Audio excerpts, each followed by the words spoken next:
Welcome into Arnold Field here in Sonoma, California. Austin Oda alongside me is Alon Desai for today's matchup of the Walnut Creek Crawdads and the Sonoma Stompers. Glad you're joining us here.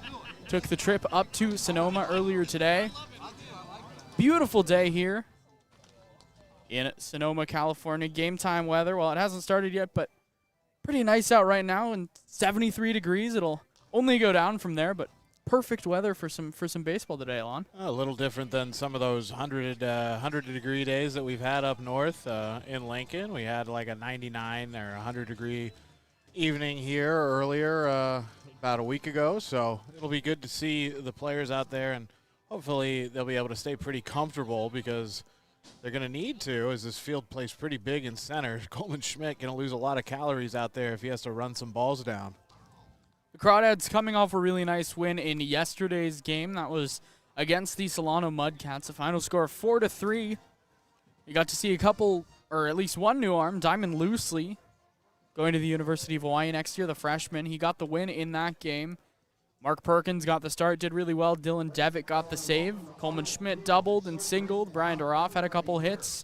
Ryan Ellis also had a couple hits, which was good to see. And the Stompers struggling a little bit of late. They had a rare Tuesday off day, won 14-7 against the Mudcats in their last game on Monday, but have been scuffling of late, and they're looking to maybe continue that momentum that came from Monday's game into this game against the Crawdads. The starting lineups for today for the Dads, the away team in today's game, Coleman Schmidt, the center fielder, leading off. Tyson Corrio will be at second base and hitting second. Ryan Brome, the three-place hitter, playing the number 3 position at first base. Brian Duroff getting a quasi-day off at the DH spot and hitting cleanup. Joey Donnelly in left field, batting 5th. Vars Tears, the right fielder, hitting 6th. Matt King over at the hot corner again. He's really starting to establish himself there. He'll be hitting 7th. Joe Barnhart, the catcher, will hit 8th. And then Jude Putz, the shortstop, will hit 9th. And they'll do it all behind today's starting pitcher, Gabe Tanner. For the home team, the Sonoma Stompers, Alex Leopard, the center fielder, leads off. Alex Govailla, the shortstop, hits second. Colton Lamonto, the DH, hits third. Connor Sharpio, the first baseman, hits cleanup. Tucker Mcenroe in right field, hitting 5th. Davis Kopp, the backstop, in the 6th spot. Mikey Bell, the third baseman, hits 7th. Reese Kent, the man of 2 first names, in left field, hitting 8th. And then Justin Derflinger in the 9th spot and playing second base. The first pitch about to be thrown. It'll be followed by the National Anthem. We're about to get ready here in Sonoma. First pitch. Right down the middle. Yeah. Way to get it up there. I don't think I could do that. I don't think you could either. I know I couldn't. End up somewhere up in the cage up there. A little bit bigger kid now. The last one was about 8 years old. This kid probably in his 20s. Oh, he's going from the mound. Here's the move. A little too confident. Let's see if he can. Oh, that was a nice. That had some zip on it. A little outside, but he got it there. That's always, if you're going to step on top of the mound and do it, it's got to be good. It's better get there. So, the Crawdads, the Stompers. The Crawdads come into this game overall an 11-7 record, 5-5 in a league. The Stompers 7-11 and 4-7 in league. Crawdads moved into second place with their win in yesterday's game. The league standings right now. The Packers lead the CCL North by 4 games behind the Crawdads. The Packers are 11-3 up in Healdsburg. The Crawdads 5-5. The Solano Mudcats 7-8, a half game back of the Crawdads. The Stompers 4-7, 5.5 games back, and the Lincoln Potters 6 games back. They sit at 4-8. So the Sonoma starting lineups being announced right now. As always, well, what do I always say? It wouldn't be CCL baseball if it did start on time. It's a 6 o'clock scheduled game time. We're here at 6:05, and no first pitch in sight. And it doesn't feel like it's really going to be close either. Well, they got to get everybody announced here, get everybody on the field. The the Stompers running out right now. The Stompers have been able to play well against the Crawdads so far this summer. The Dads, I think, though, are starting to really hit their stride. Won 3 in a row, looking to make it 4 in a row tonight, and get closer to that first place spot in the CCL North. But what's really important is being able to take a game away from Solano yesterday, leapfrog them into second place, and hey, the top 2 spots in each division, those are the ones who make it to Sinsheimer Park in San Luis Obispo in the first week of August. And Crawdads are taking care of business right now, and the offense has just been electric. Yeah, the offense has been fantastic recently, most notably a 13-run performance the other day against the OC Riptide, a really good out-of-conference team. Feel like we're just on the edge of getting started here. It's like we're right there. It's always just right there. Welcome to Sonoma. Yeah, it is a beautiful day today, though. I mean, super happy to be here. And now that everybody's out there, I think we're going to get the National Anthem. So we'll step aside while we play the National Anthem.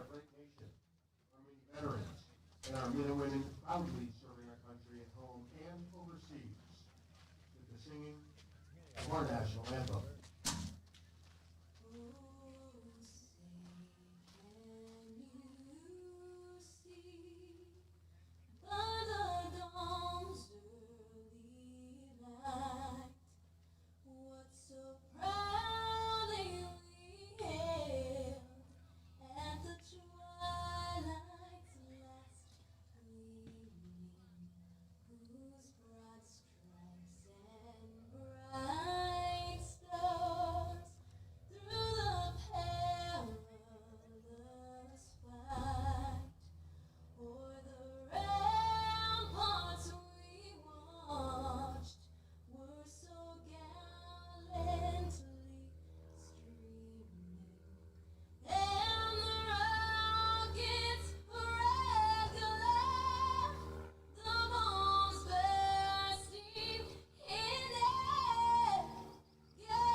All right, the National Anthem. You know, it's always a little confusing when we're here in Sonoma because I look around and I'm like, where is that coming from? It's a video. I just realized that today. It's a recording. It's the exact same one as the last time. Is that what that That's is? what it Okay, is. that's And incredible. I think it's a video. I do the same thing. I'm like, okay, so where is the young woman who's singing the National Anthem? Can never find her. Right, I thought she might have been in the left field bleachers the last time because we couldn't see her, but no, it is just a video. Fooled me. We're about to get ready to start here. The Crawdads and the Stompers on the bump for the Stompers today. It's going to be Daniel Smith, the big right-hander, who the Crawdads have seen before. He's gone 11 innings, 3 starts, a win, no losses, 17 Ks, and just 6 walks in those 11 innings. He's been really good, and he pitched really well against the Crawdads last week. 4 innings, 2 runs, only a hit, but did walk 4 batters. Having a good summer out of Santa Rosa Junior College. They'll be facing Coleman Schmidt, Tyson Corrio, and Ryan Brome. The rest of the Crawdads lineup, Brian Duroff, Joey Donnelly, Tavares Tears, Matt King, Joe Barnhart, and Jude Putz. I saw Smith a little while ago, and he was effective in his start, and I think the Crawdads are going to try to get out in front early here this time around in Sonoma. They've had some tough games up here, and I think now with the good vibes going on around the locker room and everybody feeling pretty good about themselves, especially at bat. And then just to add on to that, couple of days ago on Saturday, being down in the ninth and then coming back, I feel like they just think that they're in the game at any time as long as they keep it within striking distance. So I think today they want to try to start fast and really get on top of the Stompers early here. Yeah, absolutely. I think that's really what haunted them in their last appearance here at Arnold Field, is that, you know, they had guys in scoring position in the late innings, but their lack of production in the early frames is really what set them down. 6-5 loss in that one. Daniel Smith, the 6'1" righty, is ready to work against Coleman Schmidt. So far this summer, Schmidt 431, 6 home runs, 17 RBI. He has been nothing short of spectacular. An early favorite for CCL Player of the Year. If he's not, I don't know who is. First pitch is a fastball that misses down and away. First pitch time, 6:11 here in Sonoma. Game time temp, 73 degrees. A nice day here. Beautiful day for baseball. Probably not going to play two, as the Cubs legend would say, as the 1-0 catches the zone on the upper half, 1-1. I mean, Schmidt has just done it all this summer for the Crawdads. Leads the team in batting average. He leads the league in home runs, stolen bases, 17 RBIs. The 1-1. Off-speed pitch, chopped third base side, and it'll get foul outside of the reach of Bell. There's really nothing he can't do, and he's been awfully good in center field as well, Austin. He hasn't really had any defensive lapses out there. Yeah, you see the 4 errors, but you have to take into account that 3 of those came at the hot corner. Looked very comfortable out in center. Behind in the count 1-2 here. Smith shakes off his catcher Kopp. Now sets. Rocks and fires the 1-2. Schmidt swings over the top of a slider, and he goes down swinging. The 17th strikeout of the summer for Coleman Schmidt. So he's going to strike out a lot. It's something that, you know, you give and take with Coleman Schmidt, but I think if he's hitting 431, you'll take it. Yeah, really the only hole in his game, just 3 walks to 17 strikeouts now. But, yeah, he'll take it when he's hitting about 400. Now Tyson Corrio, 171, an RBI. First pitch, crushed to the right side, but drifting, and it'll get back into the bullpen. Foul, 0-1. Just out in front there for Tyson. Try to stay on time here. Corrio, the switch hitter, batting from the left side against the righty Smith, the 0-1. This pitch is crushed into left field. Ranging over and going over his head is Kent. He came in on it too far, and Corrio's going to be into second with his stand-up 2-bagger. I think definitely an error there. Not really sure what happened there for Kent. He did jump, but he completely misread the trajectory of the ball and how deep it was going to come, and he stepped in, which here is not a horrible move because that left field fence is so close, but that just got right over his head and bounced up to the wall. They're going to give him a hit on that one. I'm sure Corrio will take it. He will. He's hitting better in division play than he is overall. So now Ryan Brome, the 3-hitter, 365, a home run, 19 RBI. Takes the first pitch outside. Excuse me, he's hitting 420. I was reading Duroff's numbers for a second there. 420, a home run, 18 RBI, also 15 walks. Ahead in the count 1-0. Smith checks Corrio off at second. Delivers. Brome foul tips this one back into the mid of Kopp. 1-1.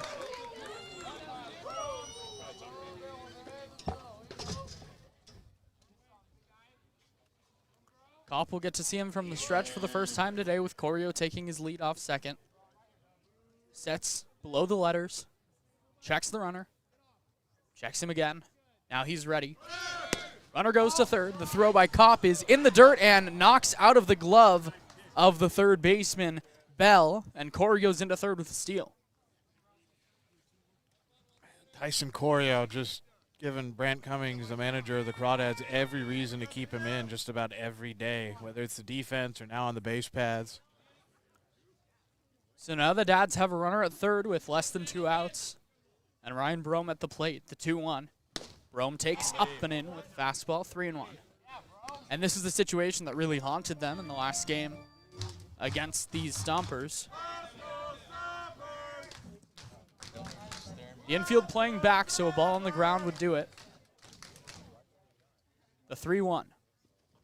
Brome takes just outside with the fastball, ball 4. What do we always say, Alon? Death, taxes, and Ryan Brome gets. Well, you know what? We might have to start changing that to at least one walk because he is going to get a walk here, and we've seen some games like up in Napa where he had 5, 4, yeah, 4. At least one walk. He had at least one walk. Right. Yeah. Once that Sonoma game comes in, he's averaging over a walk a game. It's incredible.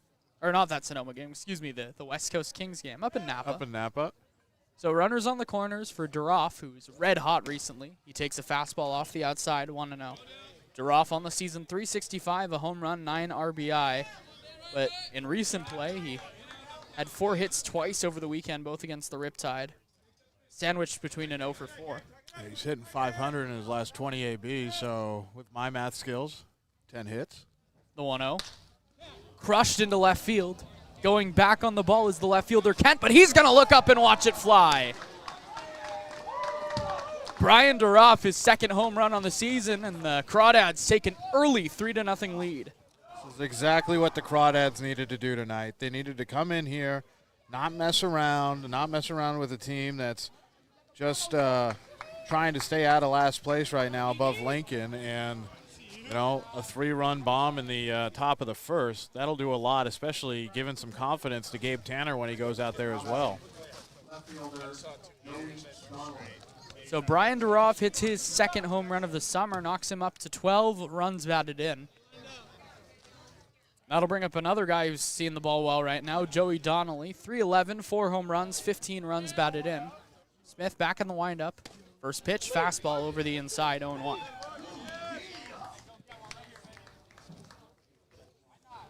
Donnelly is someone who has kind of cooled off over the past week. The 0-1. Curveball, chopped foul off to the right. Yeah, that's a good point. He had an 0 for yesterday, somewhat uncharacteristic. But I think he's one of the guys that manager Cummings really trusts in this spot. He had a good round of BP.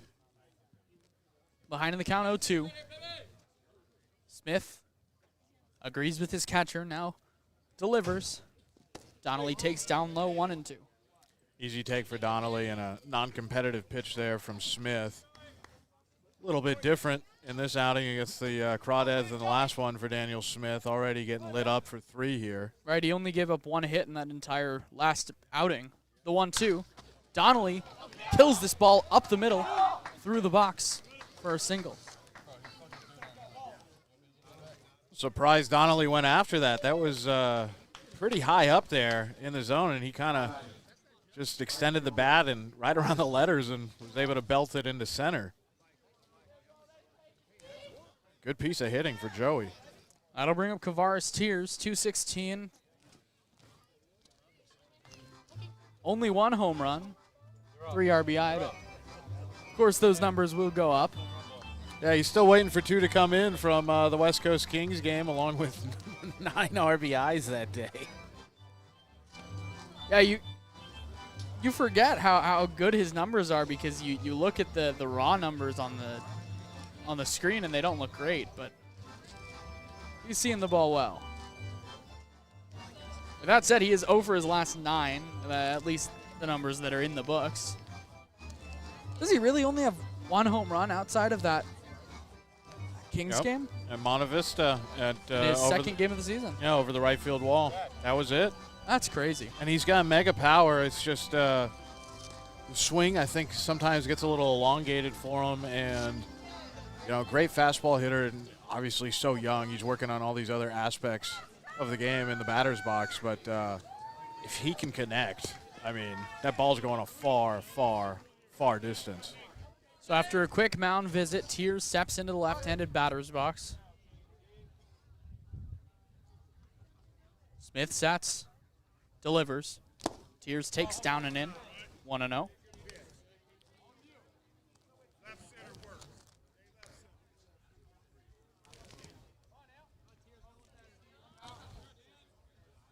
Donnelly checked on it first, the 1-0. Tears takes, on the inside edge, 1-1. Was the most confident I've seen Smith look so far in terms of delivering the ball to the plate. That was his best pitch he's thrown. Look back to first, but Smith sets below the belt. The 1-1. Tears takes an off-speed pitch that bounces into Kopp, 2-1. Yeah, he's just shaky today out there on the mound, and the Crawdads need to take advantage and keep taking advantage. 2-1 the count to Tears. Here it comes. Smith takes a deep breath, checks on Donnelly at first, but back in safely as the Cal freshman. My day.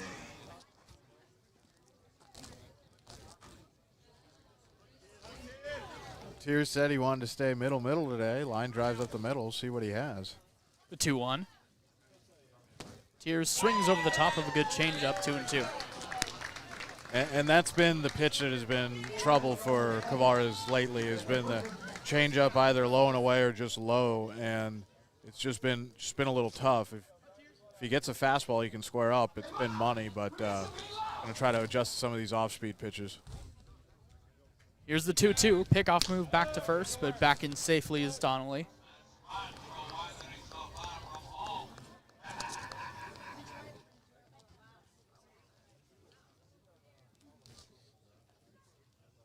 The 2-2. Tears chops a hanging curveball over the right. Just staying alive there, and good job to make some contact. Obviously can't sit curveball if you're a Cavares, Tears, or any hitter. We'll see another. Smith shakes off Kopp. Now he gets the sign he wants. The 2-2. Tears swings over the top of a fastball, strike 3. Second out of the inning. Just changing speeds on him there, Daniel Smith. And tough AB for Tears, but I don't think Daniel Smith, if he's around the next time that Tears is up to bat, is going to challenge him up there again. Definitely not, especially not early in a count. It'll bring up Matt King, 172. No recorded home runs, 4 RBI. I say that because he, like so many others, has some numbers that he wants to add. Pitch is way outside. Pickoff move back to first, but Donnelly's back in safely. I think that's the first back pick we've seen out of Davis Kopp this summer when we've been up here. 1-0 to Kopp.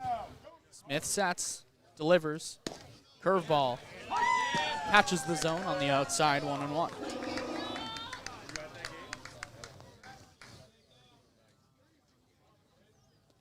Three to nothing early the score here. The Dads lead. The 1-1. Low and a little away, 2-1. It doesn't look like Nick Pontecorvo is going to have a zone that goes too low today. Pretty tight. Smith delivers. Fastball down and low. The home plate umpire, like you mentioned, Nick Pontecorvo. First base, Bob Materi. And the third base umpire, Gary Frieders.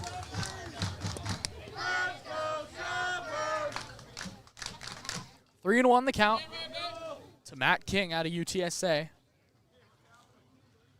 Smith delivers. Donnelly runs. Pitches down low. Donnelly would have been in there safely either way, but Matt King takes a walk. Oh, Joey just getting some exercise then. Sprinting over Yeah, the he doesn't second. need that one. No, but he would have been there for sure even if that pitch was in the zone. I don't think Kopp's going to be able to gun him down.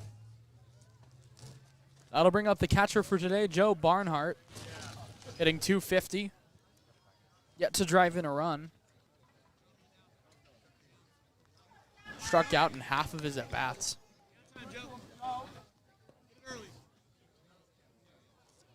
Donnelly off second. King off first. Smith back in another jam. The first pitch. Barnhart takes down and in. It gets away from Kopp, but going nowhere is Joey Donnelly. And right now Davis Kopp is saying, thank God that is not Coleman Schmidt over on second, because that's a bag for him. Joey Donnelly, pretty fleet of foot for a guy that his primary position is catcher. Smith checks on him, checks again. Now is ready. Pop up right side.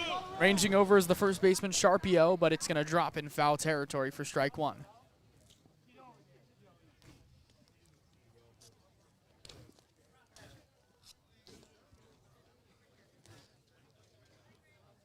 King will retreat back to first, Donnelly back to second. Say decent effort there by Sharpio. Hat even flew off as he was getting into his tracks there to try to get that ball. Yeah, he immediately turned back and just started running. Didn't even try to track the ball. It's get to the spot and then I'll find it. 1-1 the count to Barnhart with 2 outs. Smith delivers. Barnhart takes a fastball on the outside for strike 2. This has been the part for Barnhart that's been tough so far this summer. Has been the strikeouts, and he's going to have to battle here.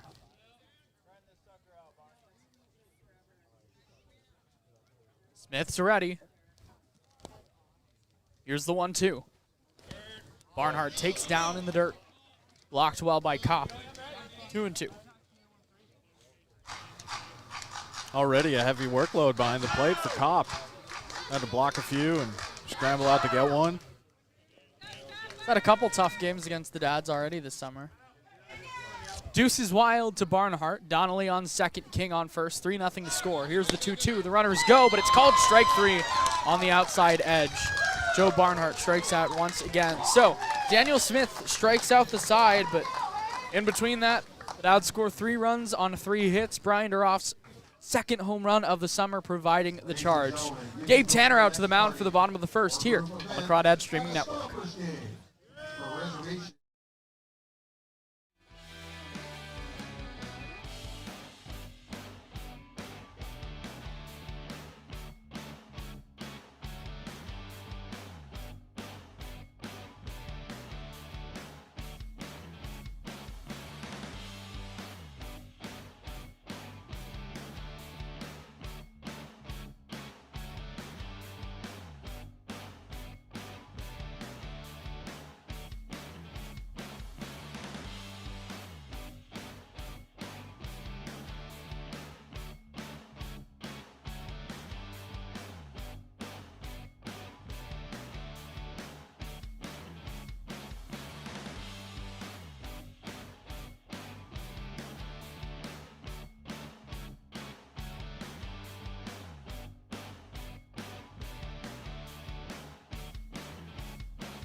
Leading off from the Sonoma Stompers, center fielder Alex Lepper.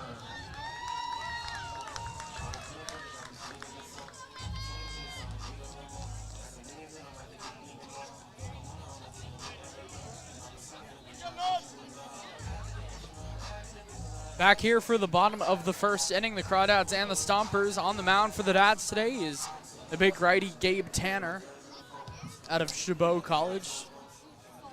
Tanner so far this summer, 3 starts, a game out of the bullpen, 1 and 2 with a 6.23 ERA. The righty delivers a fastball up and away.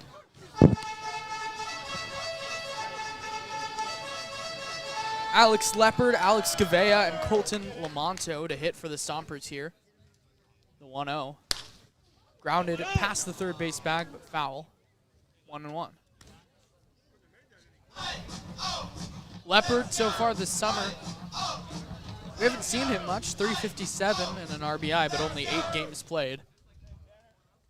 Tanner works from the windup. Peers in over his glove. The big righty delivers. Curveball that misses the outside. 2-1. We saw Leopard pinch hit the last time we were up here in Sonoma, but that's about it. Hasn't had a whole lot of playing time. The 2-1. Tanner fires a fastball up and away. 3-1. Tanner's a little off right here, but he's popping the glove with that fastball, so try to see him get one in the zone. The 3-1 does hit the zone. 3-2.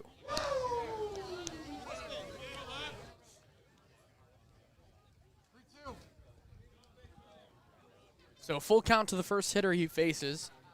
Tanner shakes off his catcher Barnhart, messes with the ball in his glove. The 3-2 fastball up the middle, gets over the glove of Tanner. Corrio's going to cut it off. His throw to first is late, but a nice job by Corrio to stop it from getting to the outfield. But Alex Leopard on with an infield single. Good effort by Corrio there, and wasn't a bad pitch by Gabe. Just a really good job of getting out of the box there by Alex Leopard. So now Alex Govailla, the shortstop, 356 his average. No home runs, does have 6 RBI. Doesn't strike out a lot, only 5 times all summer. So an early hit will mean Gabe Tanner throws out of the stretch. Tanner checks Leopard on first. Sets at the belt. The first pitch. Fastball misses away. 1-0.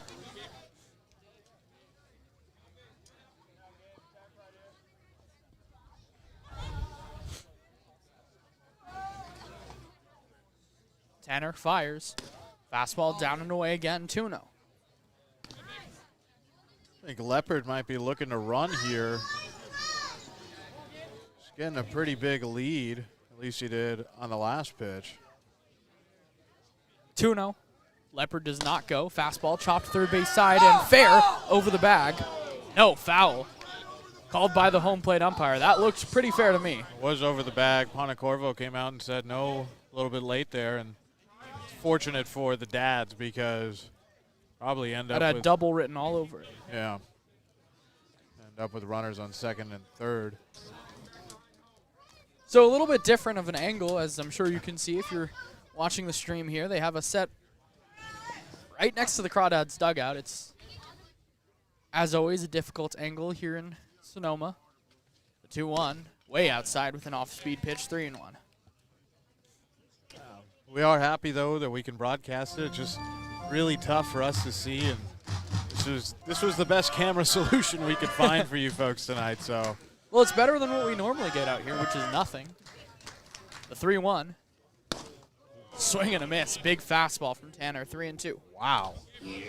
I don't think we've seen that fastball from Gabe all summer. Trying to get the attention of Devin Susky, who's supposed to be relaying me the velos here, but nothing. The 3-2, the runner goes, fouled off back to the screen. Tried going right back there, a little higher that time from Tanner with the fastball. And wonder if he'll drop in a breaker here, even though it is a full count. I mean, you are leading by 3 runs, so maybe you just figure go right after him. At least that's what our good friend Hollis Fanning would say. We might see Hollis pitch today. 3-2, Tanner sets. Runner does not go. Fastball flared into right field, and it'll drop just fair in front of Tears. Tearing around second and heading to third is Leopard. Tears cuts it off and throws it into the cutoff man, Corrio. The Stompers are in business with runners on the corners and still no out. It's a good job by Tears to get that ball back in quickly, not let it kick around too much out there in right field. But runners on the corners, and Gabe Tanner's going to have to buckle down here and try to get a ground ball or a strikeout or a pop-up. You don't want to get the Stompers right back into this thing after you take a 3-0 lead. So now Colton Lamonto will hit, but not before a quick meeting to the mound by catcher Joe Barnhart. The Dads' defense from left to right in the outfield, Joey Donnelly in left, Coleman Schmidt in center, and Kavaris Tears in right. From third to first, Matt King, Jude Putz, Tyson Corrio, and Ryan Brome. Joe Barnhart putting down the signs. And Gabe Tanner on the mound. Leopard on first, Govailla on, Leopard on third, Govailla on first. The first pitch. Lamonto pops it up high in the air to left. Donnelly coming in on it. He's going to make the catch, drifting over to his left. He's going to throw to the plate. Leopard comes in with the slide. The throw just a little bit late. A nice throw by Joey Donnelly. But Alex Leopard's speed nets the first run of the game for the Stompers. The wheels of Leopard right there. That was all the difference. That was a great throw by Donnelly. And it was very accurate. Extremely easy for Barnhart to apply the tag. Just wasn't able to get him in time. Now Connor Sharpio, the first baseman, 273, a pair of home runs and 6 RBI.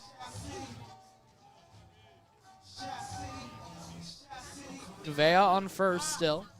Stayed there even with the throw to the plate. First pitch. Fastball laced back to the screen, 0-1.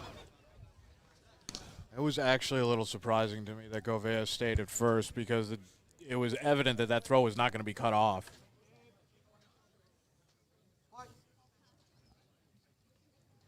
Tanner peeks back at Govailla. Takes a deep breath and delivers. Slider swung through. Barnhart can't stop it, and going to second is Lamonto. So pitch pretty much right down the middle, and a pass ball for Joe Barnhart. You know what? I think that little check swing and then the pullback there kind of disrupted Barnhart's focus a little bit, and that's why that ball got away from him. Barnhart has struggled behind the plate so far this summer. Ahead 0-2 is Tanner.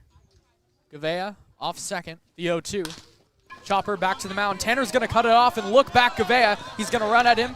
Throws it to Corrio. Now Corrio chases Govailla to third. The throw is high. Gets over to left field. Goveilla's going to stop at third as it's cut off by Donnelly behind third.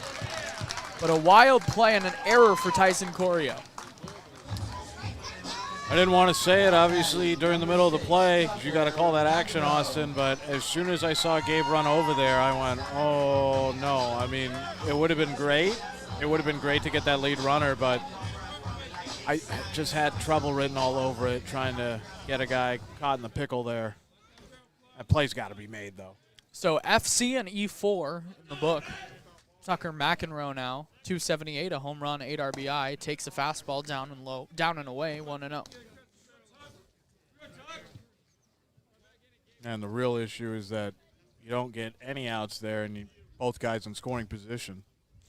Tanner will work from the windup with runners on second and third, delivers a fastball way up high, gets right back to Barnhart somehow. 2-0. That ball came off the netting there, back in. And it actually deflected off of Nick Pontecorvo's left heel, and it kind of killed the ball right there on the dirt. Tanner has to settle down here. The 2-0. Pumps the fastball in, and Mcenroe fouls it off to the right. 2-1. I'm happy I'm not parked over there. Yeah, that's a dangerous parking space. Parking lot, really. Tanner peers in. Now he's ready for the 2-1. Fastball chopped foul back behind the plate, 2-2.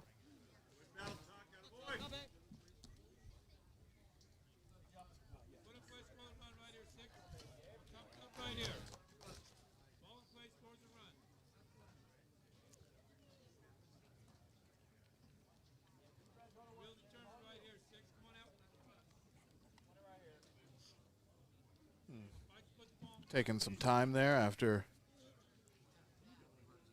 the home plate umpire Pontecorvo took one off the mask. That's tough.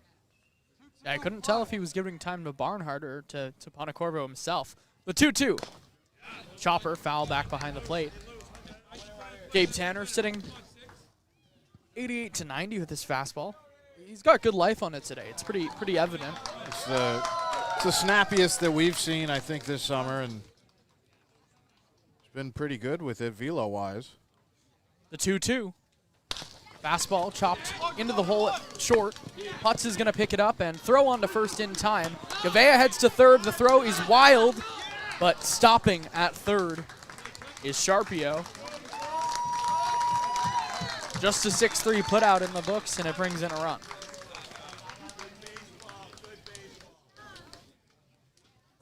Now the Stompers pretty darn aggressive so far in the running game. I mean, been able to run on some bad plays from the Crawdads, but you can see what the game plan is for them. Use their wheels to try to manufacture runs. So now here's the big bopper, Davis Kopp. 180 is batting average. Does have a home run, 7 RBI. First pitch, fastball, swing and a miss. Strike one. Seen a good amount of that from Kopp this summer. Sitting at, I believe, 19 strikeouts. 19 Ks. The one strike pitch. Slider gets him to chase. 0-2. No appeal needed there. Yeah, full swing. Tried to stop it, but he was already about 3/4 of the way through. Tanner way ahead, 0-2. Delivers. Fastball gets to the backstop. Outside of the grasp of Barnhart. He just pulled the string a little too far there. Did Gabe Tanner. And Austin, did that hit the padded portion of the backstop? Believe it did. Okay. So But it zipped right back to Barnhart. good amount of bounce there. The 1-2. Slider got him swinging. Gabe Tanner gives up a pair of runs, but the Dads put an error on the board as well. 2 runs, 2 hits, 1 error, and a runner left on base. The Stompers pull back a little closer. It's 3-2 when we head to the top of the second here on the Crawdads Streaming Network. Several moves out here. We're going to see who's faster.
Now batting, number 4, Jude. Jude Putz to line to lead off the top of the second inning. 3-2 the score. He's the beer/wine batter of the game. He's doing kind of double duty. Oh, did they double him up? They He's did the beer, double him up. so it's beer and wine.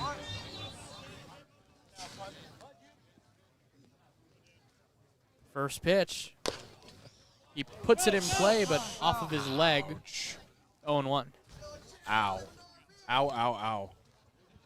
So I wonder what would happen if the beer/wine batter got taken out of the game. Do they select a new one? Do they try to just figure out who to go to? I wonder. But yeah, it is Jude Putz, and he's back in the count. 0-1. Smith fires. Leaves it off the outside. 1-1. Tejero, when he was the Wine Wednesday guy, he struck out once. 1-1. Checks the swing. Did he go? Yes, he did. The appeal to the first base umpire, Rod Materi. And it's 1-2.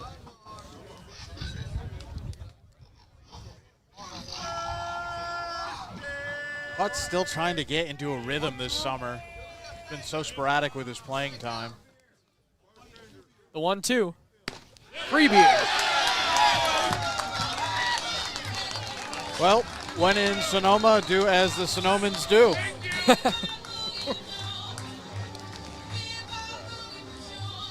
You know, you got to give them their one. You got to do it once. What Zach did last time here. So Jude being a team player, it's a tough way to go down, but making the fans in Sonoma happy at least.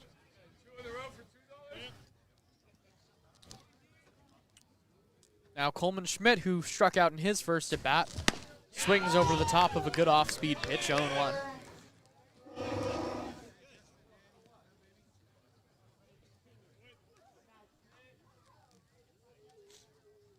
And really, the strikeouts has been the only way that Schmidt's been able to get outs. 4 outs, all strikeouts. The 0-1 to Schmidt. About a 45-footer. Bounces in the grass. 1-1. That was not close.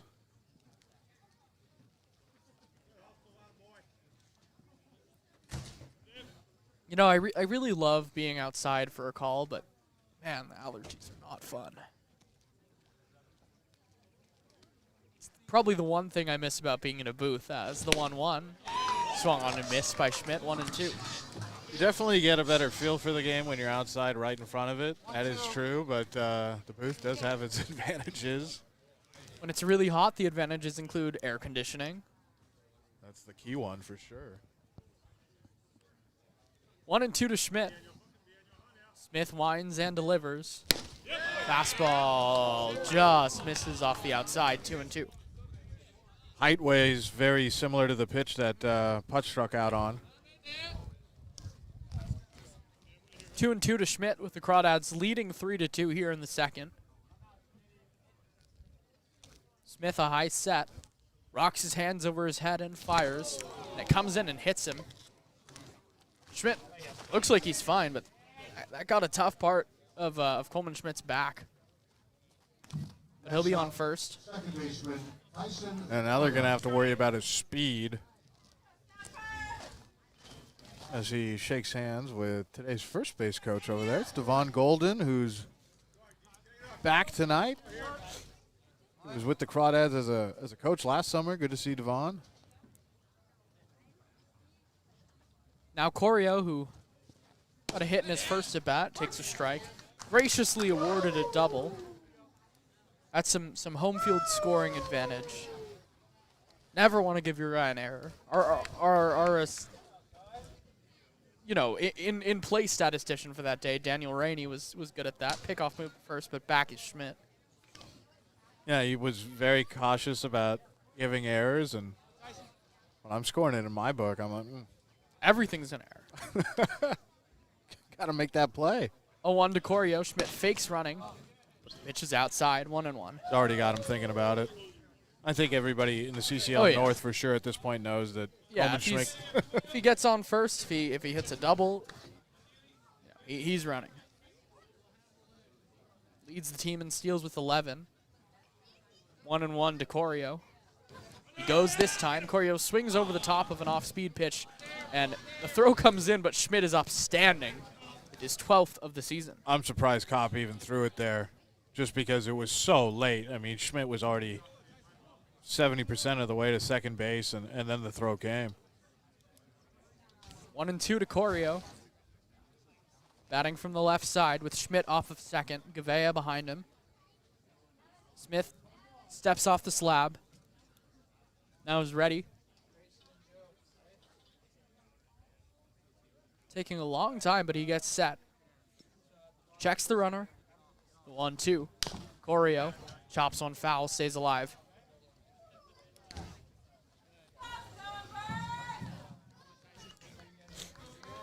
Corrio came in with the batting average at 171, but been seeing the ball better.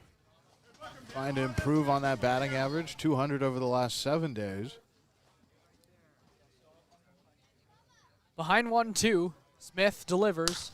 Corrio pops it up, third base side. Ranging over is the third baseman Bell, and he's under it to make the catch for the second out of the inning. So the first time a Crawdad has gone down not with a strikeout.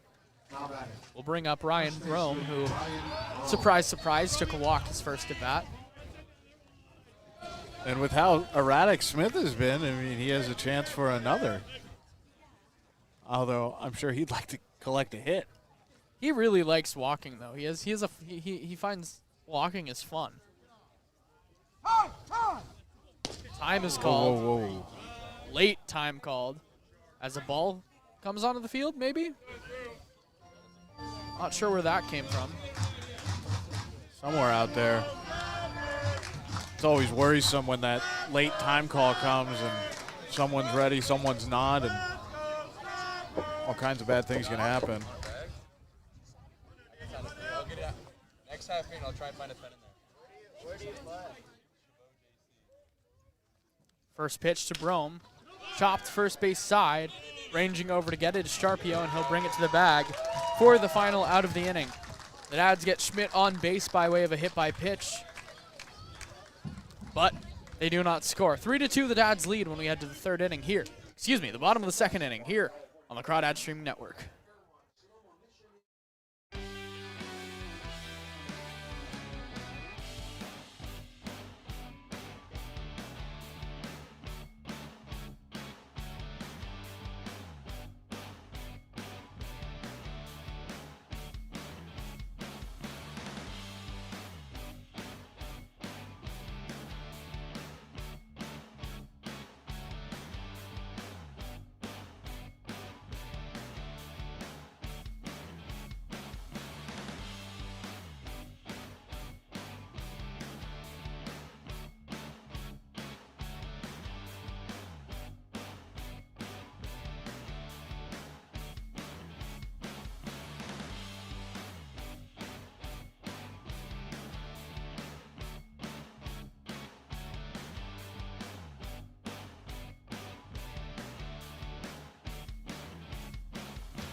Back here for the bottom of the second inning. Glad you're joining us here in Sonoma, California. 3-2, the Crawdads lead. Gabe Tanner back on the bump facing number 15, Mikey Bell. The first pitch misses way up high with a fastball, 1-0. Bell so far this summer as the 1-0 off the outside, 2-0. Bell 2 of 3 his average, 5 runs batted in, no home runs. Ahead on the count, 2-0. Tanner fires. Flare to the right side, drifting, and it'll land foul. 2-1.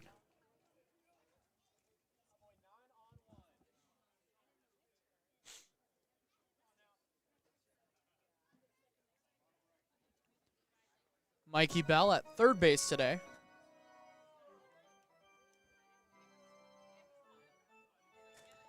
Usually see Reese Kent over at the hot corner. He's in left today with Bell at third. Tanner in a 2-1 hole. Delivers. Slider right back to the mound. Knocks the glove off of Tanner. He recovers and fires the first in time for the first out of the inning. Nice job by Gabe Tanner. Wow. Athletic play by the pitcher there. Oh, it's hit hard. Just took the glove right off his hand and got to field it like a cricket player, barehanded. Someone has to tell Reese Kent that this is Coleman Schmidt's walk-up song. It's true. That is true. I mean, Reese Kent's hitting 184. looks a lot better on 430. Maybe he's trying to steal some good vibes. Well, he had a home run hit over his head and made an error, so not working for him today. The first pitch, a curveball up high, 1-0. Kent so far this season, 184 his average, 3 runs batted in. The man of 2 first names. The 1-0 off the outside, 2-0. A battle of 2 men of first names. Gabe Tanner, Reese and Kent. Reese Kent. We were power ranking before the game where the men of first names go. Jeffrey David, of course, a very good one. Number 1. The 2-0 flipped off to the right, foul. The center fielder for the Lincoln Potters. Jeffrey David. Oh, we saw an interesting name the other day as well. Chase Banks. Not to be confused with Chase Bank, as this one's chopped to third. King on 2 hops, takes a step and fires over to first for the second out of the inning. Here's Justin Derflinger, the second baseman. 250, 3 RBI. A teammate of Gabe Tanner's over at Chabot, or as Gabe so frequently calls it, Shabbat. Shabbat. The Gladiators. Going from being a glad to a dad. And next year I don't know, what is it over at East Bay? Cal State East Bay. First pitch hits the outside edge to Derflinger. I think they're the Pioneers, unless that has been updated. But I think they're still the Pioneers, the Cal State East Bay Pioneer Pioneers. Pete, yep. Pioneer Pete, yep. The 0-1. Derflinger takes on the outside, 0-2. Tanner dropped down a little with that fastball. Different arm angle, but same result. Now way ahead to his teammate Derflinger. The 0-2.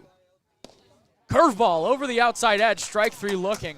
And that's a really nice inning for number 25, Gabe Tanner. 3 up, 3 down. The Dads head to the top of the third. 3-2 the score here on the Crawdads Streaming Network.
Welcome back to Sonoma, California, the top of the third inning.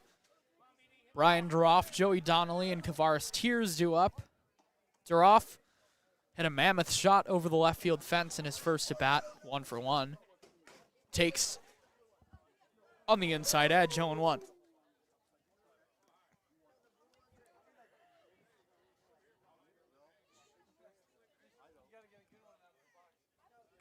Smith, a much cleaner second inning, trying to do the same in the third.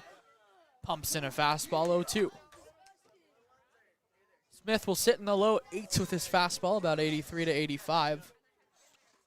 But has a really nice pitch mix, is able to work anything in at any count.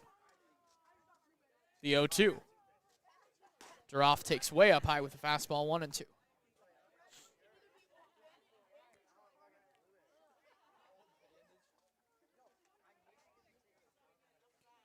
3-2, the Dads lead here in the top of the third inning. Brian Duroff at the plate, the 1-2. Way up high, an off-speed pitch, and it's 2-2.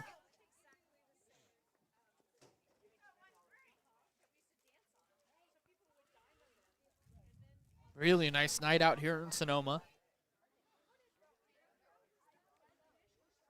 It's gotten under 70 degrees as the 2-2 is grounded off the left side, foul. 2-2 the count still. To Duroff.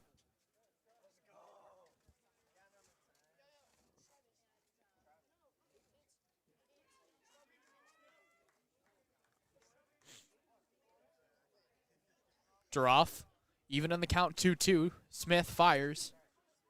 Duroff hits this one high out to left again and deep. Going back is Kent, but the center fielder over, making the catch is Leopard for the first out of the inning.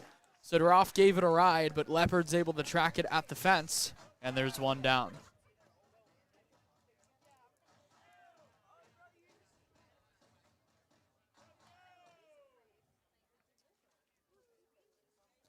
Now Joey Donnelly in the batter's box, 1 for 1 today with a single up the middle.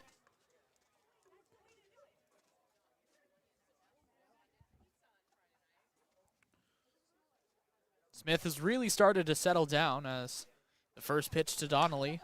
Grounded first base side on a backhand is Sharpio. He'll flip to Smith covering the bag, and Smith drops the ball. An E1, and Donnelly will be on base. Not really sure what happened there by Daniel Smith, the big righty. He really just dropped the ball.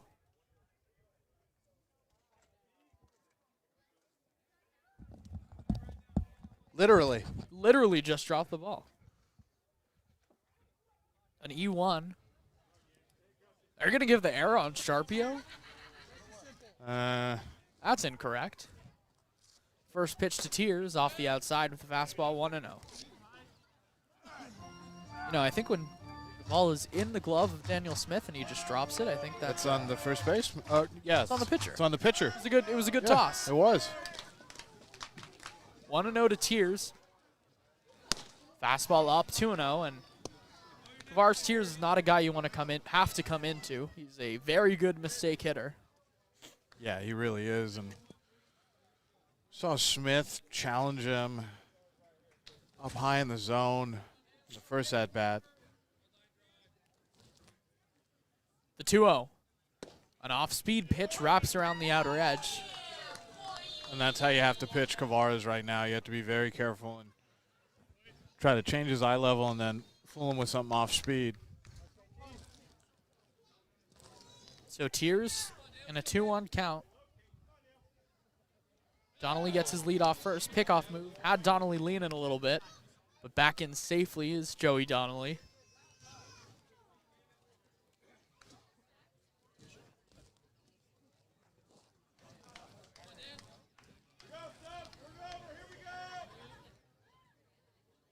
The 2-1 to Tears. This ball is crushed into right center. Racing back is Mcenroe at the track. He's going to make the catch right in front of the scoreboard, and just about any other ballpark, that ball is gone. Wow. I had told, you know what's funny, I had told one of the assistant coaches for the Crawdads today that someone was going to make a bid for hitting that scoreboard. And Kavars Tears, I thought, was about to make me look like a prophet or something. He was so close there. And you're right, Austin. Any other ballpark, at Monte Vista, that thing's clobbered. It's way gone. Tough luck for Tears. Now Matt King, third baseman, takes off the outside, 1-0. Cup fakes a move back to first. Nothing doing. King 0 for 0 on the day. Took a walk in his first at bat in a 3-1 count. The 1-ball pitch. Just off the outside, 2-0. Back to that Tears at bat as well. How many times have we seen Kavars just so close there, so close, and just sometimes some of these big parks kind of take one away from him. Yeah, I think you watch the quality of at bats and you say that's not a guy that's hitting 200.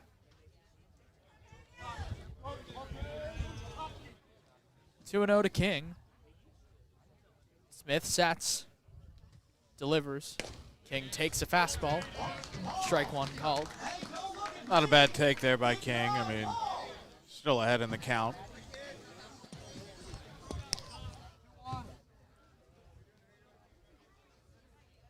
Smith checks on Donnelly. Now he's set.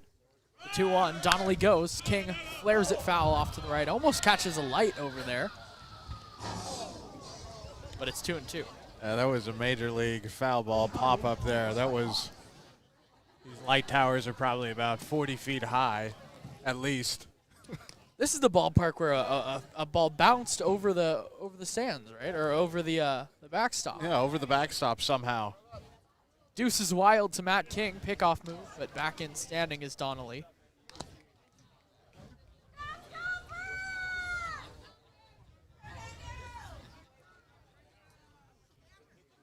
The 2-2 to King. Way outside, 3-2.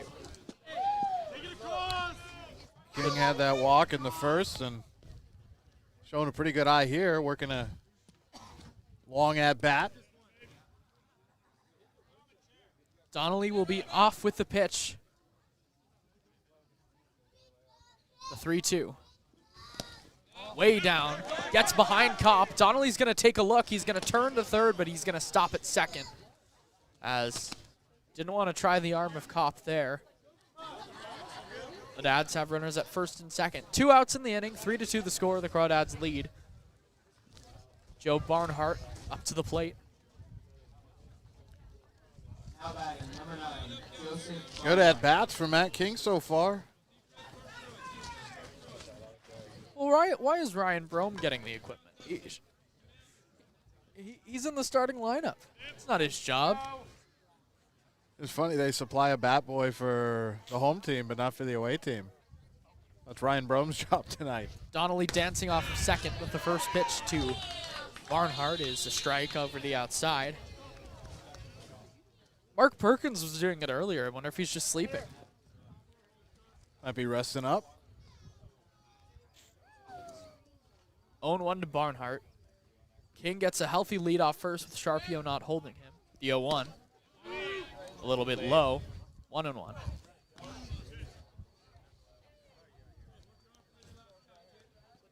Seems like every catcher now just so adept at framing pitches.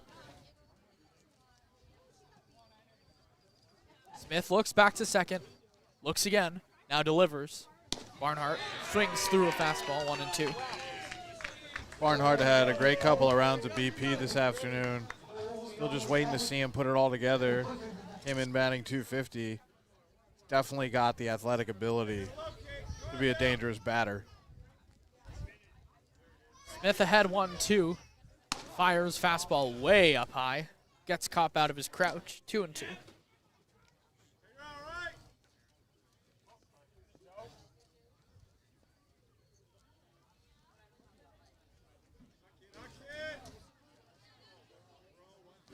The 2-ball, 2-strike pitch. Smith checks Donnelly at second. Now delivers. Curveball just a little bit high. Good take by Barnhart, and it's 3-2. Great eye there by Joe. And now with a couple of runners on, have to figure that Smith has to throw something competitive here. Jude Putz, the 9-hitter, waits on deck. The runners will be off. Donnelly on second, King on first. Here they go. Barnhart grounds it to third. Over is Bell. He'll fire to first in time to get Barnhart for the third out of the inning. No runs, no hits, an error. 2 runners left on base. Led to the bottom of the third. 3-2 the score here on the Crawdads Streaming Network.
Bottom of the third inning.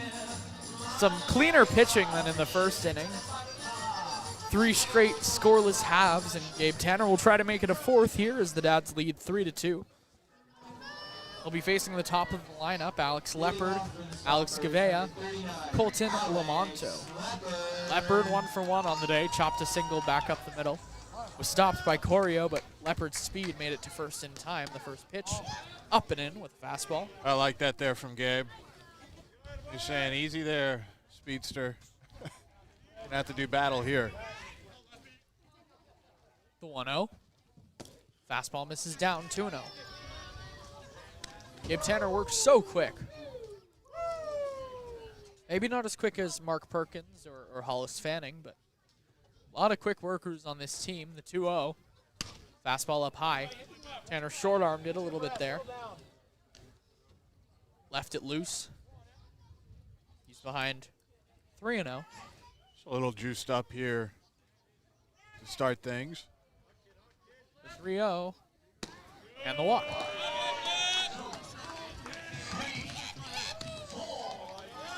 So Leopard on for the second time, and it'll bring up Govailla, the shortstop on the day, who's 1 for 1. Came around to score. Tanner's got to get back in the zone here. Maybe go to that breaking ball that's been good for him, or try to shake things up here. Fortunately, what you have to deal with is the speed of Leopard now on first base, so kind of does force your hand to being more heavy fastball. Pickoff move, but back safely is Leopard.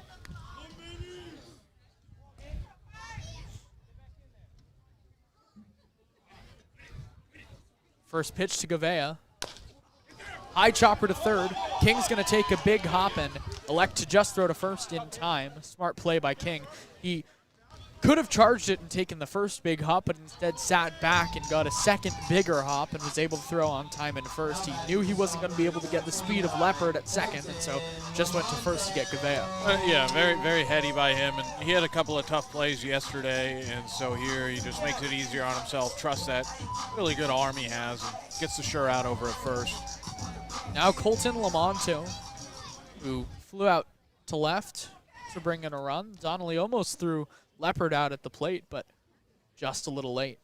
First pitch, fastball, misses outside and a tad low, 1-0.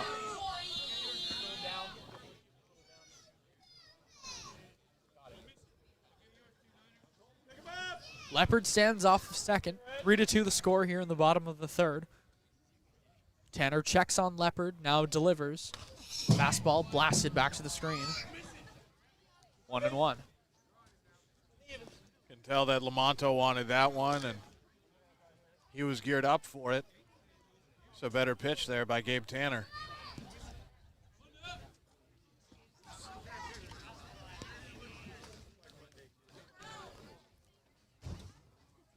Tanner gets a new ball. Looks back at Leopard. Peers in for the sign. Sets at the letters. Now comes down to just above the belt, the 1-1. Sidearms it, and it gets behind Barnhart. And Leopard's going to move up to third. Not sure if that'll be marked a pass ball or a wild pitch. I think it could go either way. I think that one's on Gabe, and he kind of apologized right there to Joe Barnhart and just said, hey, that one's on me, and we'll get him back here on this next pitch. So now 2-1 to Lamonto, who came up in this situation in his last at bat and was able to knock home a run.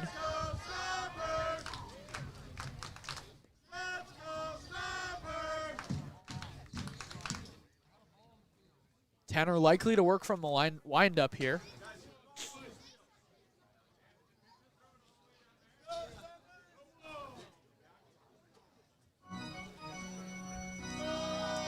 Looks like Hayden Cruz is warming up in the bullpen. Long right-hander out of Sacramento Community College.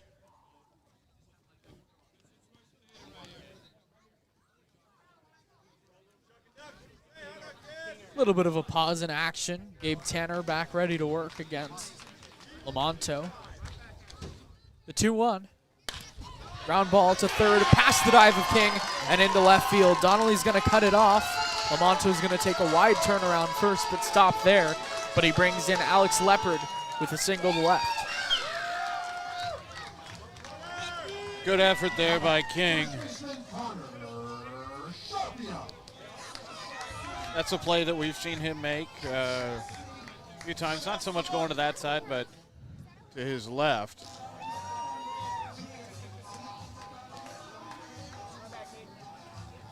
So the run does come home to score, and the game is tied at 3. Now Connor Sharpio at the plate, who chopped one back to Tanner on the mound that ended up in a weird error. First pitch, top of the zone, 0-1.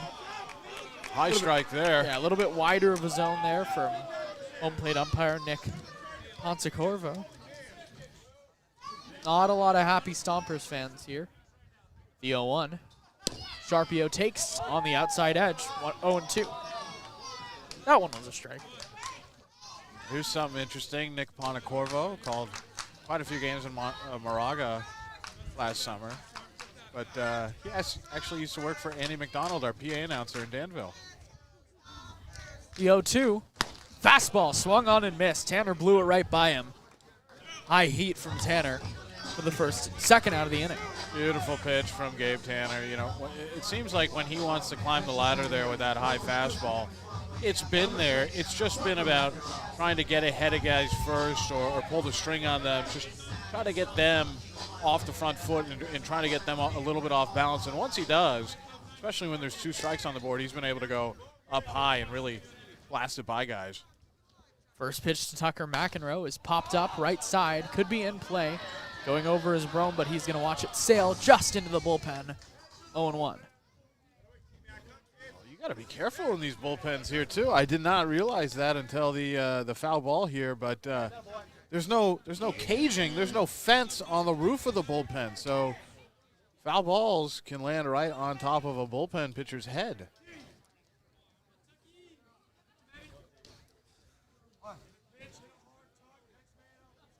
Oh, 0-1 to Mcenroe.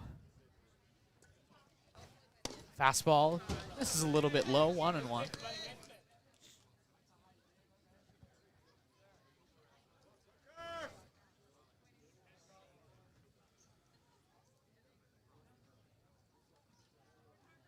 Tanner sets at the belt, now delivers. High chopper to third. King charging it. Will pick it on 2 hops, and he's going to drop it. Just couldn't get the grasp of it as it came up on the cusp of the dirt. That's an error on Matt King. His 6th of the summer. Tough there from King. That's a play that he usually makes, and that time, I don't know, maybe just got a little anxious there about having to make a quick throw and try to transfer out of the glove, and it looked like he had it. He took a great path and timed the hop right. So the second error of the day from the Dads infield. That'll bring up Davis Kopp, who struck out swinging in his first at-bat. Gabe Tanner in a little bit of a jam. Mcenroe on first, Lamonto on second. He looks at Lamonto. First pitch, way up high with a fastball, 1-0. King had an error yesterday, had one go right through his legs. You know, I asked Gabe Tanner a couple weeks ago if he talked to himself on the mound, and it's a little bit more difficult for you on the stream to see, but he is talking to himself a lot. 1-0, he pumps a fastball by Kopp, 1-1. Did he mention what he says out there to himself? I don't think are we we can say allowed on to? air. Okay. Knowing Gabe Tanner. All love, of course, to Gabe Tanner. I think Gabe Tanner, he might be reciting some type of positivity mantra out there. 3-3 the score, the 1-1 to Kopp. Pumps another fastball by him, 1-2. Maybe that's more Colson Abel's speed. He's kind of a funky guy. I could see Abel doing that. He will throw a strike. 1-2 to Kopp. Mcenroe off for first and Lamonto off of second. Tanner sets and delivers. Off-speed pitch gets Kopp swinging. Gabe Tanner, the 4th strikeout of the day. But the Stompers put a run on the board to tie this one up at 3 apiece. A run, a hit, an error, and 2 runners left on base. 3-3 the score. We'll head to the top of the 4th. Alon to say on play-by-play here on the Crawdads streaming network.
Welcome back to Sonoma, California. I'm Alon Desai. Got the next 3 innings on tap for you here, along with Austin Oda. There is a new pitcher on the mound. It is Hayden Cruz. So Daniel Smith's day is over, and the first batter that he's going to face is Jude Putz. It's going to be 9-1-2 for the Dads. Putz, Schmidt, and Corrio.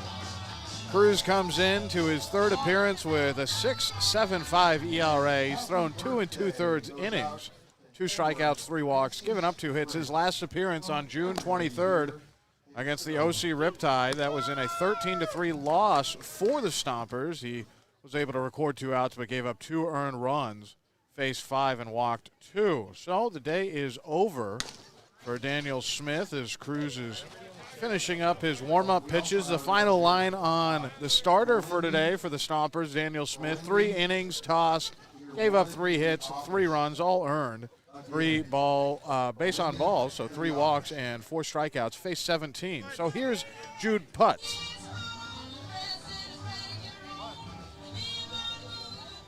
This is our pin batter, Jude Putz.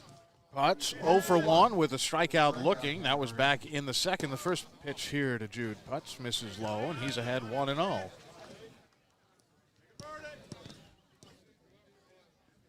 Putz at short today for the Crawdads, who are in 2nd place in the CCL North, trying to keep things that way.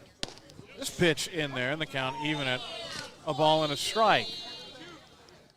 The game tied 3-3 here in the top of the 4th. So far, the Crawdads with 3 runs on 3 hits. Do have a couple of errors. The 1-1 pitch, and this bounces up to the catcher Kopp, and the count will be 2-1. Putz starting to get some more regular playing time as he was in Omaha to watch his brother playing the College World Series. 2-1 pitch, and this misses low and away, and the count 3 balls and a strike to the leadoff hitter, Putz. The good thing about Putz this summer is he's walking a lot. He has 5 walks and 3 hit by pitches, so he's getting on base free more than he's striking out. The 3-1, and this misses. So that's the 8th walk of the summer drawn there by Jude Putz, and he'll be on first. So it always confused me a little why a walk wasn't, or a hit by pitch wasn't counted as a walk. I think it's, you know what? That's a really good question, Austin. I mean, don't have an answer I for get it. it. It's a separate stat, but I think that, you know, they should count them. If it counts for raising the on-base percentage, I think it should count for, it should count the same. Should count to say there should be a column that just says total. Sure. Total Total free passes. Total free of some passes. sort. You know, it's like you don't separate a single from a hit. No, you do not. So here's Coleman Schmidt, and he swings through a good fastball there from Hayden Cruz. Walked the first hitter he faced. That was Jude Putz, who's over on first. Schmidt today, 0 for 1, struck out in the first, but as we were just talking about, was hit by a pitch in his second at-bat. And stole a base, made it to second. The 0-1 pitch, and Schmidt takes here. This is low on the count, 1-1. Schmidt came into this game batting .431, 6 home runs, 17 runs batted in, 4 doubles and a triple. There's a lot of guys around the CCL. Schmidt had the cycle on Sunday. There's a lot of guys who haven't hit for the cycle throughout the whole entire summer. The 1-1 pitch. This bounces up to Cop in the count, 2-1. So speaking of hit by pitches, have you seen this kid, Jake Simons? No, enlighten me, Austin. So he plays for SLO. He plays for the SLO Blues. He has been hit 15 times this season. What is he doing? 15. You know, there has to be a skill for that. Seriously, there has to be some amount of skill. The 2-1 pitch, as this is chopped into the backstop. So in his last game, he went 0 for 1 with 2 hit by pitches and a sac fly. If he's looking to make it to the next level, there is a team that will definitely draft him, the New York Mets. They exceed at getting hit by love guys like that. Getting hit by pitches. I think there's also a lot of teams in the NL East who don't like the Mets. There's a lot of teams everywhere that don't like the Mets. 15. And that's a balk. And that should be called a balk, and it is not. Tyson Corrio thinks it's a balk. Hayden Cruz gets away with one there. He was set, and then he stepped off to readjust the cap. And these umpires are usually calling that like a hawk. Oh, still 2-2. The pitch to Schmidt. And Schmidt hits this very high, but not all that deep into left field.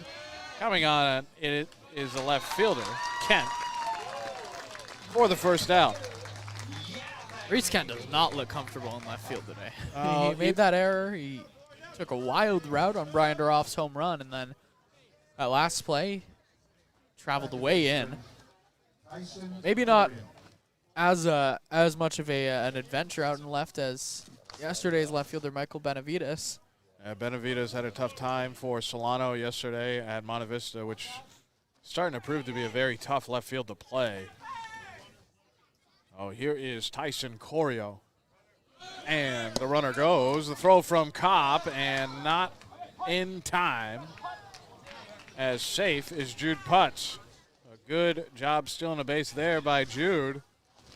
And he's in scoring position over at second.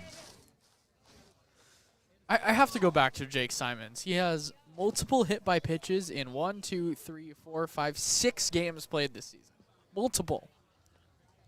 The 1-0. And this is hit to right field and going back, and that is out of here. Wow. Kind of tough to track the ball here, and that ball didn't look like it had a chance of leaving, but that was crushed to right field. It was a little looper. It's 3-11 down the line. I don't buy that for a second. So home run there for Tyson Corrio. That's his first of the summer. It's a 2-run jack. It is now 5-3 Crawdads. Well, a home run and a double already today from Tyson Corrio, and that's got to feel good for Corrio to knock his first one out this summer. Even if it was only about 300 feet out there. Oh, for a second it looked like it was going to bang off the top of the wall there, and it just crested the lip. I didn't think that ball had a chance. The first pitch to Brome. Brome hits this high, but foul. The count 0-1, and partially it's just so tough. It's just so tough to see things here, but it's awfully short in left and right field. I did not believe that stampage on the wall. No, it's not 3-11 out there. The 0-1 pitch, and this bounces up to Kopp. And check swing, appeal down to third. No swing. Gary Frieders over there at third base, given the safe sign. Brian Duroff got one out to left earlier, but that ball was way gone. That would have cleared the fence just about anywhere. That would have been a no-doubter. The 1-1 pitch, and that's in there. Good fastball from Cruz in the count 1-2. But Cruz comes out of the pen in relief of today's starter, Daniel Smith, and he's given up 2 runs now on Tyson Corrio's blast to right field. I think it was fastball.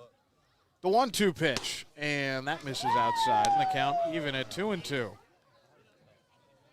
Yeah, when you watch BP here, it's 3:45 out there by the scoreboard. But when we watch BP here, you go, "Oh, that ball," and then it's out. 2-2 pitch, and this misses Low and inside, and the count runs full. 3 balls and 2 strikes. The Crawdads leading 5-3. Ryan Brome in a 3-ball count? When has this happened before? Oh, just at least 20 other times this season. Rome is 0 for 1, but he did get his walk out of the way early. The 3-2 pitch, he chops this one on the ground. It's going to roll over to the second baseman, Derflinger, who flips on to first for the second out. And you've got to hurry with Ryan Brome. He's, you know, you look at him and he's 5'11", he's about 210, 220. He does not look very athletic, but man, when he puts them down, he moves those legs quick, and he's a tremendous defender. He gets down the line very quickly, and he's got a lot of range when he plays out on the left. I said, you know, a couple weeks ago or a couple days ago that he reminded me a lot of Hunter Pence. I know another guy that the guys on the team compare him to is Michael Brantley. Pitch here to Duroff. This bounces up to Kopp, and the count 1-0. And I think if you ask Brome, he'd just say, I'm Ryan Brome. He plays the game his own way. He really has been a joy to watch this summer. All hustle out of Brome, and guys all call him Bromer. They love him. When he walks, they're jazzed up. The 1-0 pitch, and this misses low, and the count 2-0. How do you not love Bromer? He's a fun player. Duroff ahead here. 2 balls and no strikes. That big blast in the first. 1 for 2. The 2-0 pitch, this is nowhere near the plate. The count's 3 balls and no strikes to Duroff with 2 away, and Cruz at risk of putting another runner on here. I'm sure he has the red light here, but fun count to be able to swing in. The pitch, and that's in there. It's the inside of the zone, about bell high, and the count's 3-1. And now a ball in that same spot, I think he's swinging. With a 3-1, a ball in the inside half. It's prime pull location for Brian Duroff with a short fence out and left. Trying to get around on it very quickly. The 3-1 pitch, Duroff swings at this and comes up empty. So the count full, 3 balls, 2 strikes. Duroff gonna have to focus here. Cruz just trying to get out of this top of the 4th after giving up a 2-run home run to the Crawdads and Tyson Corrio. The 3-2, and this is fouled back into the netting, and the count stays 3-2. On deck, Joey Donnelly. 1 for 2. Ever since we gave him the Joey Donnelly moniker, he hasn't hit one out yet. That will never be said on air in a serious maybe not by fashion. You. The 3-2 pitch, and this bounces to Kopp. That'll be a walk. The second walk issued this half inning by the new man on the mound, Hayden Cruz. You know, I had one goal when I asked you if I could take a primary play-by-play, and that was to call a walk-off. But I think my new one is to call Joey Donnelly Joey Donnelly. Joey Donnelly. So he's going to have to hit the ball over the fence. Lincoln. Maybe Lincoln. Right. Maybe Lincoln. Might be the place to predict where that will happen. He's got the power to do it anywhere, of course. He does. He does. There's Donnelly now in, the lefty against the righty Cruz. A runner on first. First pitch here to Donnelly. That is right over the heart of the plate, and the count 0-1. If he hits one here, will you say it? Will you do it after the fact, after the call? Unironically? Sure. Yeah, maybe. Just for me. just for you, Austin. Coming set is Cruz, and the pitch. This is low, and Smith kind of forcing Kopp to work a bit harder than usual behind the plate, and now Hayden Cruz is really forcing his backstop to make sure no balls get past him, and the count even at 1-1. Duroff just off of first. Has a decent lead. The 1-1 pitch, and Donnelly foul tips this into the leg armor of the catcher. A phenomenal stopover by us from Kavaris Tears. Yeah, Kavaris Tears was able to pick that up with a bare hand. The Tennessee batting gloves. That's #1 in the nation right there. Yeah, Tears on deck. He's always sporting those orange and off-white batting gloves. 1 ball, 2 strikes, 2 away. Duroff off of first. The Crawdads have taken the lead. It is 5-3. Did that on a Tyson Corrio 2 RBI shot over the right field fence. The 1-2. And a big swing and a miss there from Donnelly, who's visibly frustrated at striking out. That is the end of the top of the 4th, but the Crawdads do get 2 runs off the bat of Tyson Corrio, his first home run of the summer. And it's 5-3 Dads, bottom of the 4th, when we return here on the Crawdads Streaming Network. You know what that sound means? It's time for the Henhouse Brewery Rally.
Bottom of the 4th, back here in Sonoma, California at Arnold Field,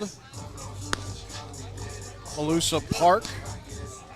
Gabe Tanner still on the mound for the Crawdads. Crawdads lead 5-3. Thanks to Tyson Corrio's first home run of the summer, and it was a multi-run home run.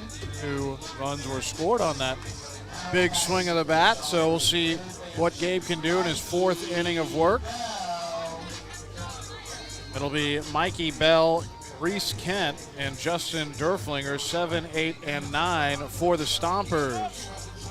Bell 0 for 1, Reese Kent 0 for 1, and Derflinger also 0 for 1. So the bottom 3 in the lineup for the Stompers not doing so hot. First pitch here called a strike. Good one from Tanner.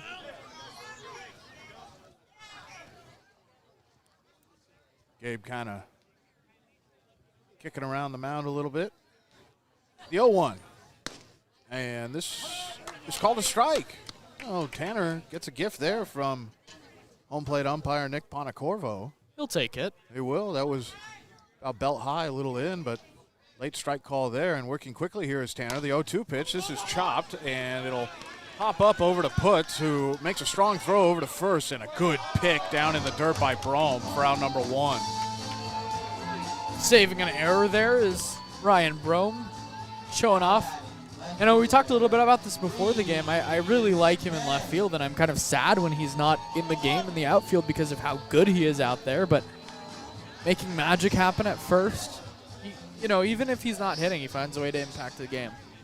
Oh, he does. He's super athletic, out in the outfield. Pitch here, this misses in. Count 1-0 to Reese Kent. Kent grounded out 5-3 in his first at-bat, but yeah, Brome, it seems like you could probably plug him in anywhere. The 1-0 pitch, that hits his own. They count even 1-1. You could definitely play any of the outfield positions. That's for darn sure. Yeah, I think it would be fun to see him in center, even if it would be a little awkward. Like I think he could do it. The 1-1 from Tanner, and this bounces all the way into the backstop, and the count 2-1. It would be interesting. We haven't seen him in center. Schmidt is Schmidt's playing every day. Schmidt's just. Yeah, he's played every game except that one against the Kings that was a laugher. Yeah, he got a break. The 2-1 here from Tanner, and this misses high. Count 3 balls and a strike.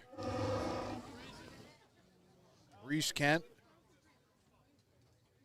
came in hitting below the dreaded Mendoza line. The 3-1 pitch, and foul tips this back into the catcher Barnhart.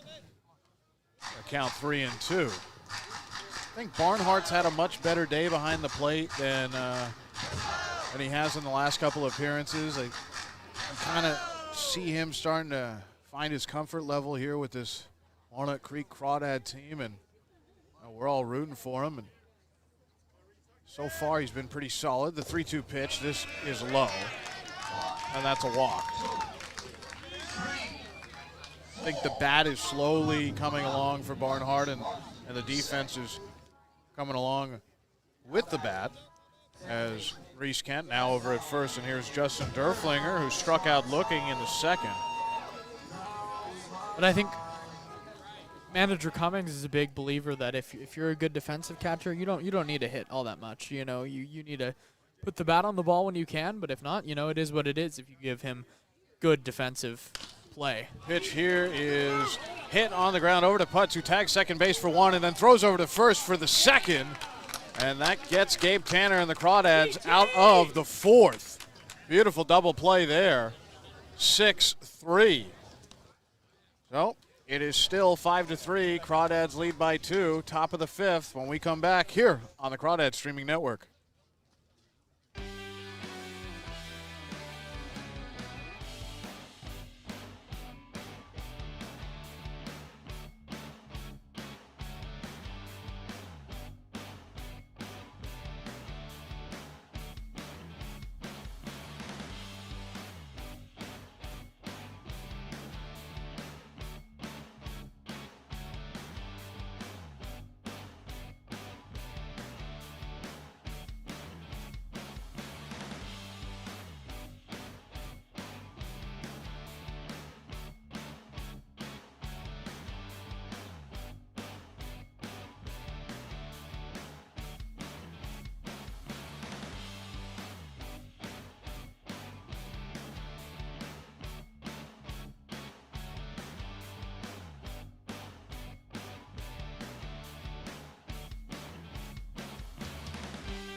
Top of the 5th inning, the Crawdads lead 5-3. Alon Desai along with Austin Oda. It's still Hayden Cruz on the mound, so even after giving up the big 2-run blast to Tyson Corrio, he's still going to be out there, and it's going to be 6, 7, and 8 for the Dads. Kavares Tears, Matt King, and Joe Barnhart. Kavares Tears 0 for 2 today. He was struck out once. Did have that very hard hit ball out into right center. Just a couple of feet in front of the scoreboard. The Ernie Mangentini Memorial scoreboard. We know Ernie is proud of what's going on here in Sonoma. That scoreboard erected in his memorial. And Kavares Tears getting in here, and whoa. And not sure what that was, folks. I do apologize. It sounded like some ordnance was just lit off. That sounded like a firework or something. So a little delay there. Maybe indicative of the fireworks about to come off the bat of Kavares Tears. Oh, boy. The pitch here to Kavares Tears, and this misses away. And the count 1-0 to the big lefty right fielder. Cruz, the righty, sets at the belt and delivers. The 1-0 pitch is low. Kavares in the driver's seat here, and Tears loves this when he's ahead in the count because he knows it means he's going to see some fastballs from a pitcher who's desperate to get back in it. The 2-0. And this one misses high and away. And the count 3-0. They don't want to put someone like Kavara's Tears on base with a free pass here. Also don't want to have to come into him here either. Yeah, also don't want to do that. So not a fun place to be for Cruz as this pitch misses high. And indeed, it's a 4-pitch walk. A good job getting on base, leading off here in the top of the 5th by Kavara's Tears. The Crawdads will take that. It's just a 2-run ball game, 5-3. They want to try to get some more runs here before the later innings come around. A lot of these CCL North teams are really gutty and gritty at home, really good at fighting back late. Crawdads don't want to make it difficult on themselves going deeper into this ball game. This pitch hits the zone in the count 0-1. King down in the count by a strike. Now, Tears just off of first.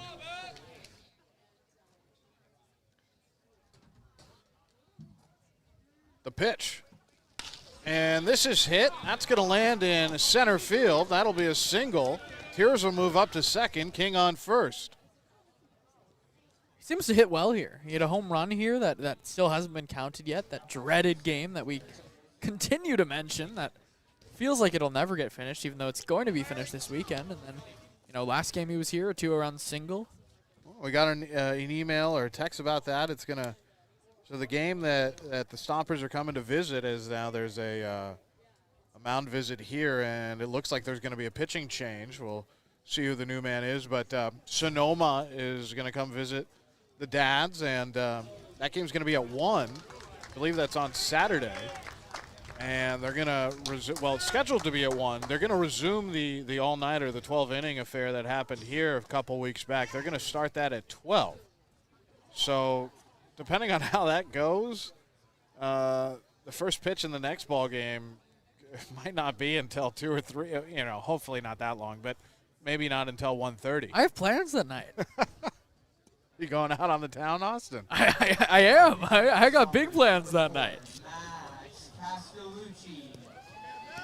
So Hayden Cruz's day is done, and the new pitcher is Max Castellucci, the 6-foot righty from Sacramento Community College. Was not a great outing for Cruz.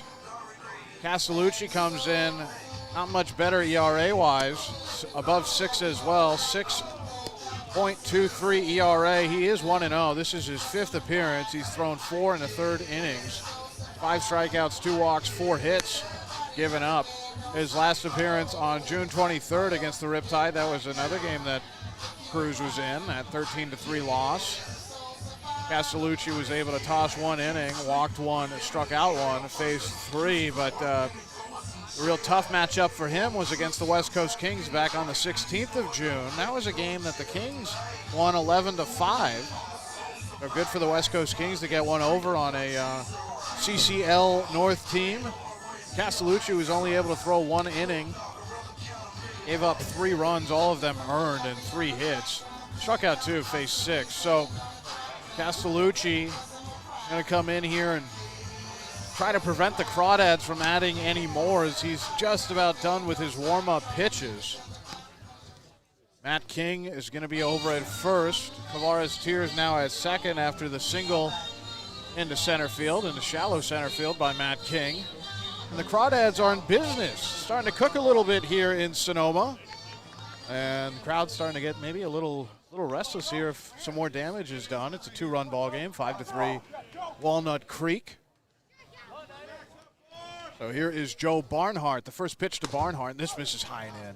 The first pitch for the reliever Castellucci, who comes in, is an errant one in the count 1-0. Castellucci has not made any starts. He's been exclusively out of the bullpen for Sonoma.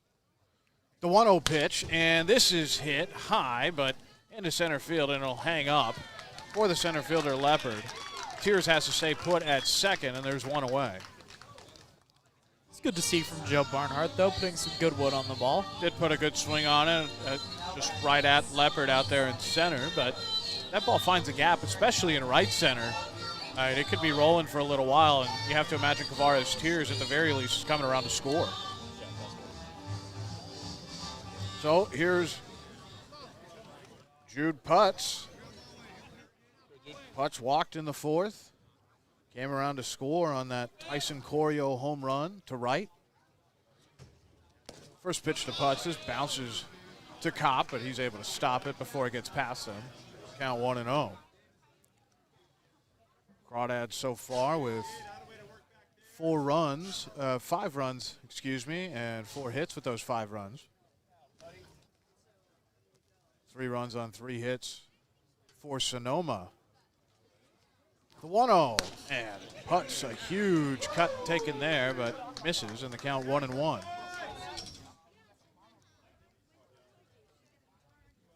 Putz still 0 for 1 today, even though he did get on base. Struck out looking in the second. Playing shortstop and the number 9 hitter this evening for the Crawdads. The 1-1 pitch, and this bounces and nearly gets away from Kopp. Kind of nonchalantly let it roll behind him, and then I don't think he knew it wasn't in his glove. Went to pick it up, and that might be the case. He may not have realized that ball was on the dirt and not in his glove. The runners have to stay put, so still runners at first and second. Kavara's Tears in scoring position over at second base. Putz has a chance here. Do something with the bat. The 2-1 pitch, and that misses a little bit low. I think that possibly could have been called a strike had Kopp caught it. It was right around the kneecaps. And the count 3 balls and a strike here. And Putz, who walked in his last at bat, could do the same here and load the bases up.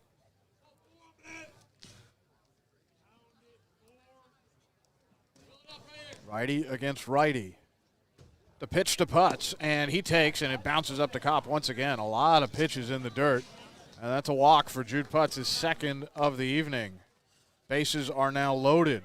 Kavara's Tears moves to third, King over to second. No one likes walks.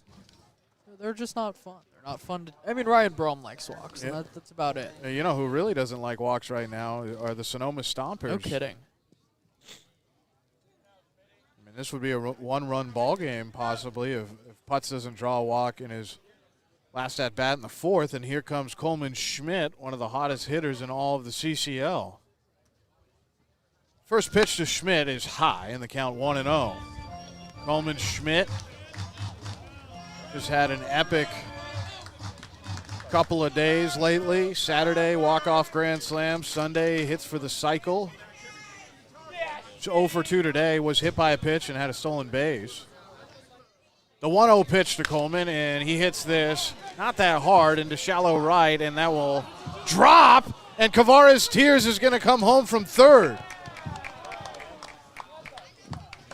That ball looked like it should have been caught out there. That'll be an error. Coleman Schmidt now over at first. Kavara's Tears comes home to score, and it is now 6-3. That's a huge bad break for these Stompers. But a really nice play by Jude Putz, because that's one of those plays where it's impossible to know if you should freeze or get back. And he did a halfway dance, and as soon as he saw that ball tip the glove of Derflinger, he stopped. But as soon as he saw the ball drop, he was on his horse to second and made it in safely. Here's Tyson Corrio, who's already gone deep today. 2 for 2. Pitch number 1 there misses low, and the count 1-0. But yeah, that hit off the glove of Derflinger, and what's really interesting is we clearly saw it hit off the glove, and they never marked it as an E4. They're giving him a hit. Oh, are they really? Okay, so Schmidt will take it. Schmidt will take the hit. The 1-0 pitch, and this misses. The count 2-0. Not every day you see a ball hit off someone's glove, and it's not caught. It was a tough play. It was a difficult, maybe not a hard play, but a difficult play. Like not an easy play. Let's say that. Wasn't an easy play, so that'll be a hit for Schmidt. He's got an RBI now. I mean, let's put it like this: Tyson Corrio makes that play 10 times out of 10. Tyson Corrio, very athletic in his own right when he plays second base, and that was just a little flare that kind of looked like the right fielder Mcenroe was coming hard on it, and then Derflinger said, "Oh, I got it, it's mine," and Mcenroe kind of let him have a chance at it, and skips off the glove of Derflinger, and now there's conference here on the mound. Pitching coach Mike Nunez is talking to his reliever Castellucci. Corrio ahead in the count, 2-0. Bases still loaded. King up at third. Putz at second. Schmidt at first after the little looping RBI.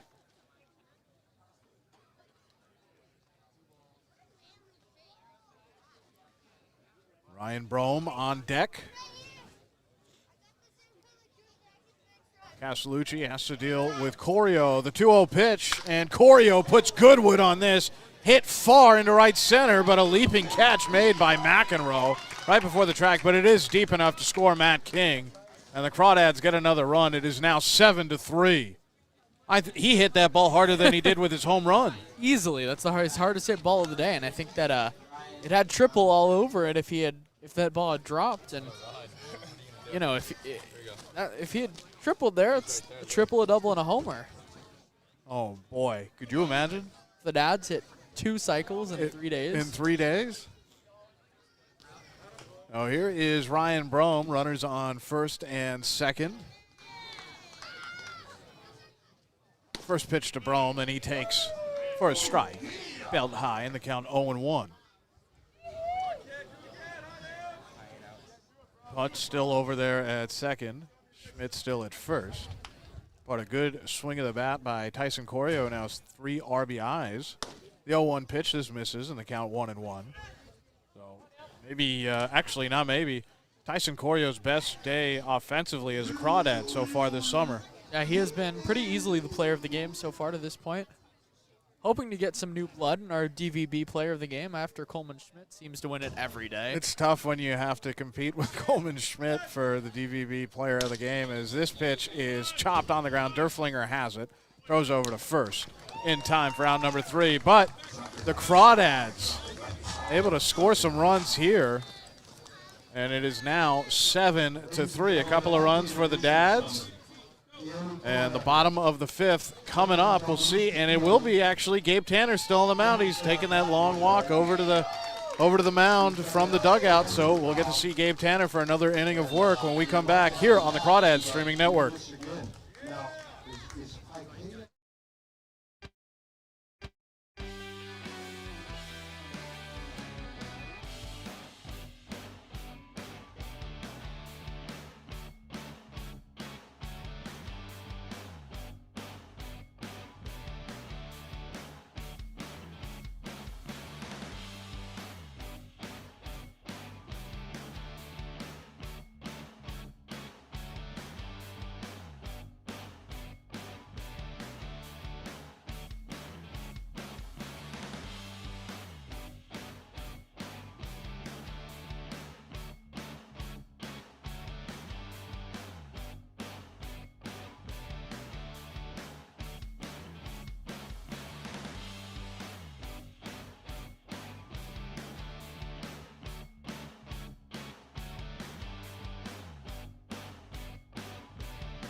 Bottom of the 5th inning, the Crawdads lead by 4. It is 7-3. It's going to be Leopard, Govailla, and Lamonto. Gabe Tanner still on the mound for the Dads. It's turned into a pretty good start for Gabe as this pitch misses low, and the count 1-0 to Leopard. Leopard is 1 for 1. He's come around to score twice. In the 3rd, he walked and was driven in.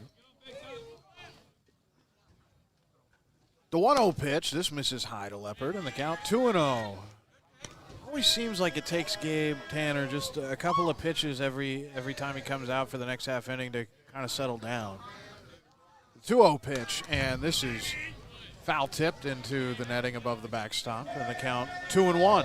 You know what I think it is? I think it takes him a strike more than it takes him a couple pitches. He's got to get the feel of what a strike feels like out of the hand, whether that's swinging or looking. It's that one first strike, and that's what it is with a lot of pitchers.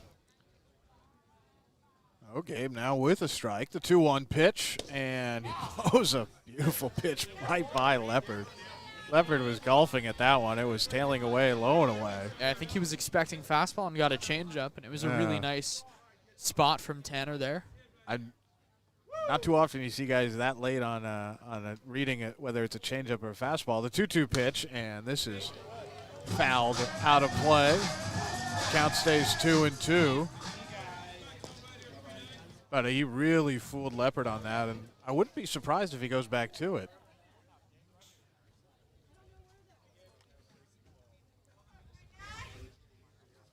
Oh, Barnhart gives Tanner the sign. Tanner nods in agreement. The 2-2 pitch, and this misses away. The count runs full. 3 balls, 2 strikes here to the leadoff hitter, Alex Leopard. Leopard, Govailla, and Lamonto, the first 3 for Tanner to face.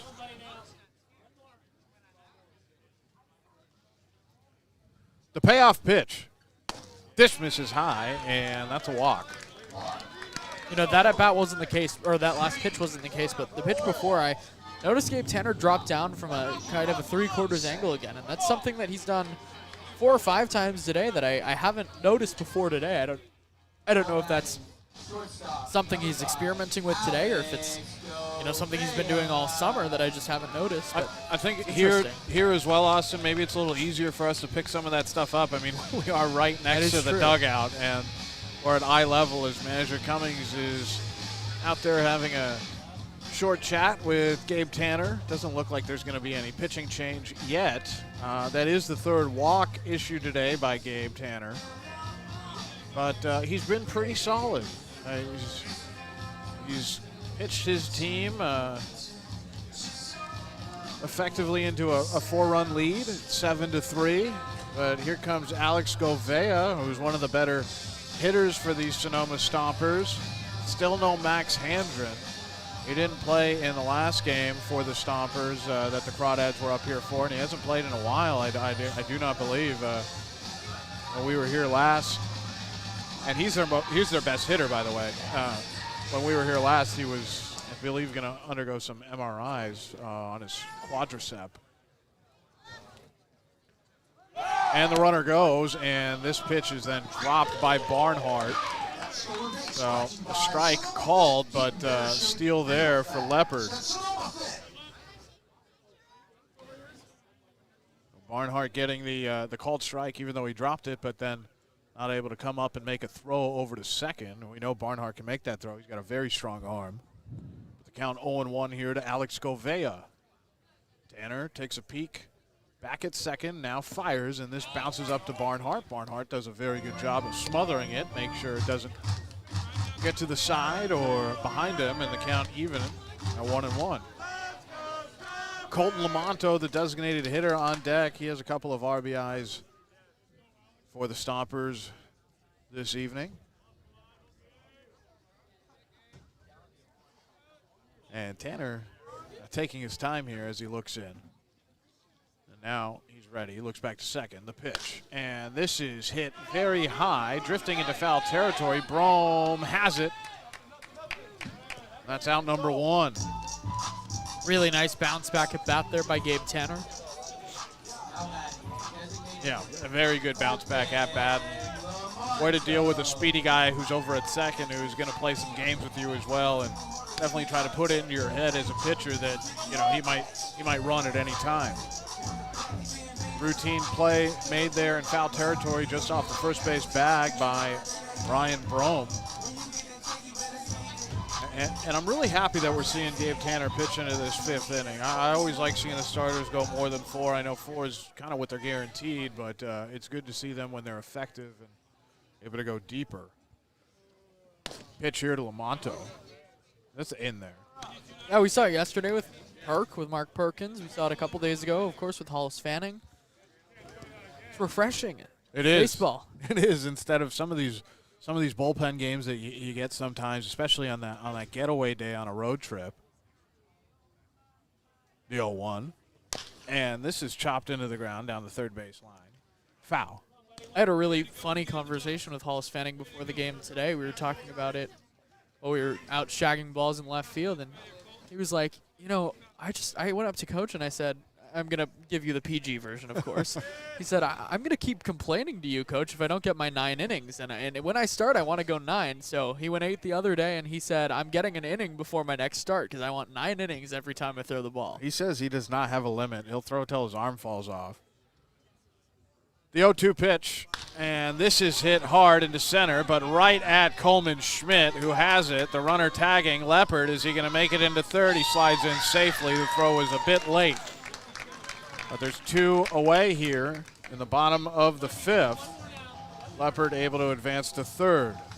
Another stat I never understood in baseball is that a sacrifice fly only counts if the runner goes home. That never made sense to me. The runner, not if you advance the runner, but only if you advance them home. Right, and that never made sense. It's still a sacrifice, if the runner advances.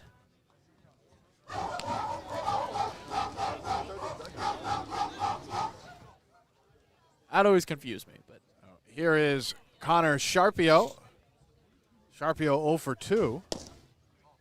Pitch misses, and the count 1-0. Sharpio, though, did reach in the first on an error.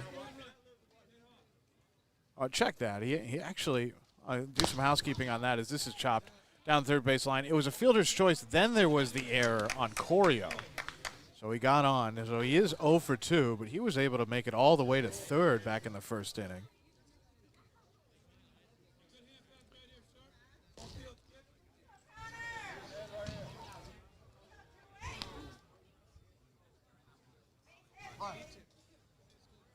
Tanner looking over the glove and fires, and close pitch. Tough call there.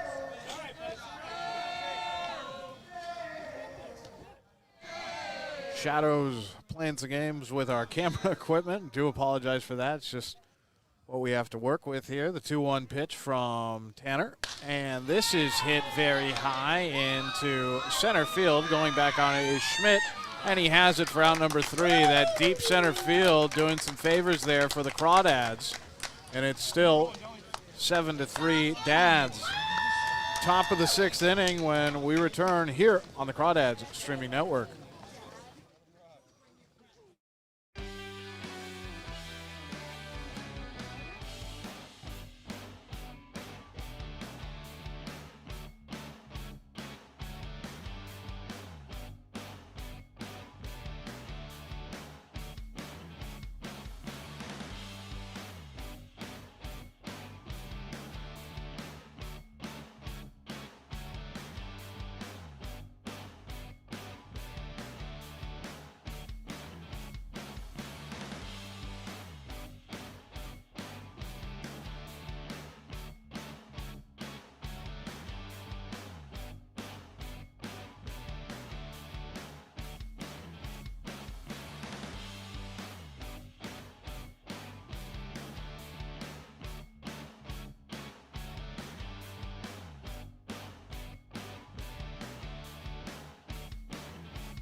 Top of the 6th inning, the Crawdads in the lead, 7-3, 4-run lead for the Dads. There is a new pitcher on the mound. It's Daniel Moorhead. Daniel Moorhead, a 6'1" lefty, freshman over at Youngstown State University. A local from Santa Rosa, went to Cardinal Newman High School. So far on the summer, he's made 6 appearances with 1 start. He's doesn't have a win or a loss, but he comes in with a 6.75 ERA. Thrown 8 innings, 10 strikeouts, 9 walks, 8 hits. Crawdads have seen him before, and that was on June the 22nd, a game which the Crawdads lost. 6-5. So here is Brian Duroff. First pitch to Duroff, and he hits this very high on the infield. And who's going to have it, the second baseman or the shortstop? It'll be the second baseman, Durflinger. And there's 1 away. That's the kind of this is the kind of pitcher in Moorhead that Brian Duroff hates facing. He really likes high velo guys where he can, turn early and drive one. These guys throwing 80 poo, as they call it. They don't love it. I hadn't heard that before. Yeah.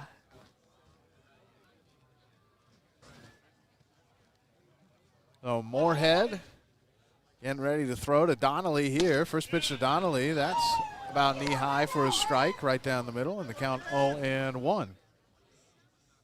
Where is Youngstown State? Put me on the spot there, Austin. You know what? I'm going to guess Indiana, the 0-1 pitch, and this misses high. You think Daniel Moorhead goes all the way to Indiana for his college ball? Possibly. This is the 4th pitcher put in the game so far tonight by the Stompers. The 1-1 pitch to Donnelly. This misses high. Trying to frame it there was Kopp. To no avail on the count 2-1. Castellucci was able to come in for an inning. Gave up 1 hit, a walk. No runs, though. No runs scored since Cruz was in the game. The 2-1 pitch, and that's in there, and the count even at 2-2. Actually, it might be in Ohio, now that I start to think about it. And it is. It is in Ohio. Thank you, Google. The 2-2 pitch, and this is hit foul down the left field line.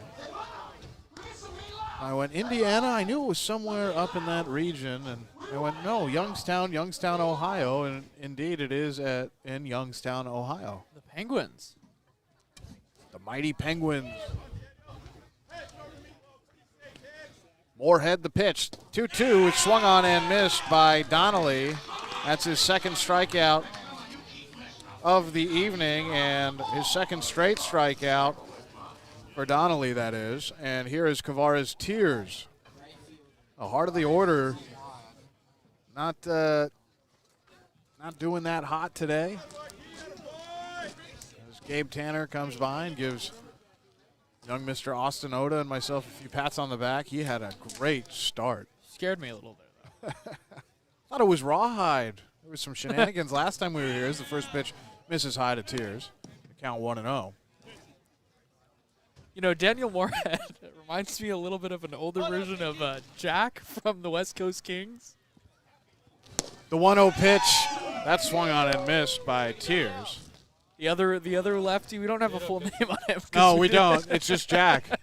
So, peeling the curtain back a little bit, when we play the West Coast Kings, when the Crawdads play the West Coast Kings, that is, they have some guys with last names and some guys just first names. The 1-1 pitch to Kavars, and just a little offline there on the swing, and the count 1-2 as he fouls us back.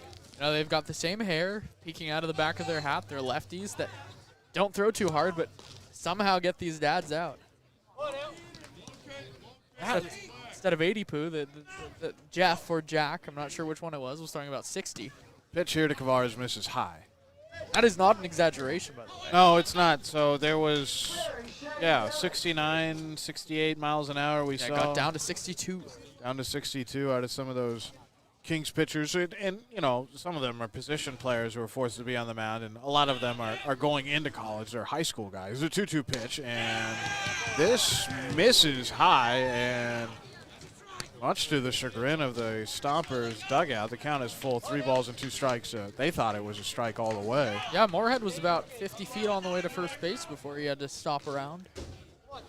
3-2 pitch, 2 away. Here it comes to Tavares, and he swings through it. That's a strikeout, back-to-back strikeouts there for the Crawdads, and they're not able to get anything going in the top of the 6th inning. So, good job coming out of the pen by Daniel Moorhead. And it's still 7-3. Bottom of the 6th. When we come back, Crawdads getting deeper into this game with a 4-run lead. Going to try to keep it that way or add more when we return here on the Crawdads Streaming Network.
Bottom of the 6th inning, the YMCA going on here at in Sonoma, California at Arnold Field at Palusa Park. There is a new pitcher for the Dads, so Gabe Tanner's day is over. The new pitcher will be Ben Clark. The final line on Tanner, 5 innings pitched, 3 hits, 3 runs, 2 earned, 3 walks, 4 strikeouts, faced 22. By far the best start of the summer for Tanner. And he is in line, of course, for the win if things hold up here for the Dads.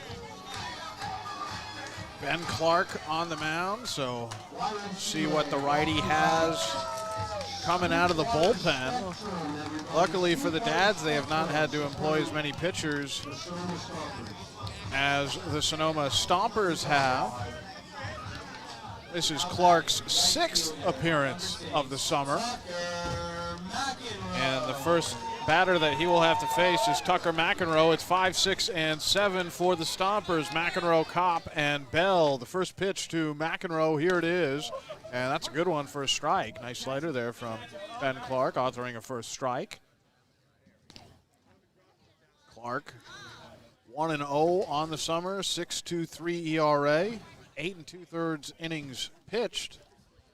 3 strikeouts, 5 walks. He's given up 12 hits. This pitch gets out of the mid of Barnhart. It's called a ball. And the count even at 1-1. The last appearance for Ben Clark was on June the 26th against the Riptide in a 13-5 victory for the Dads. He threw 2 innings, gave up 2 earned runs. The 1-1 pitch, this is chopped on the ground, and coming in to get it is Corrio, who makes a beautiful throw on a one leg there for the second baseman Corrio to get the first down.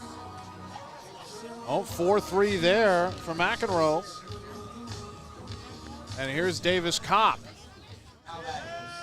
But really, Clark has been pretty good in the last 2 appearances. He's been able to go at least 2 innings in both of them.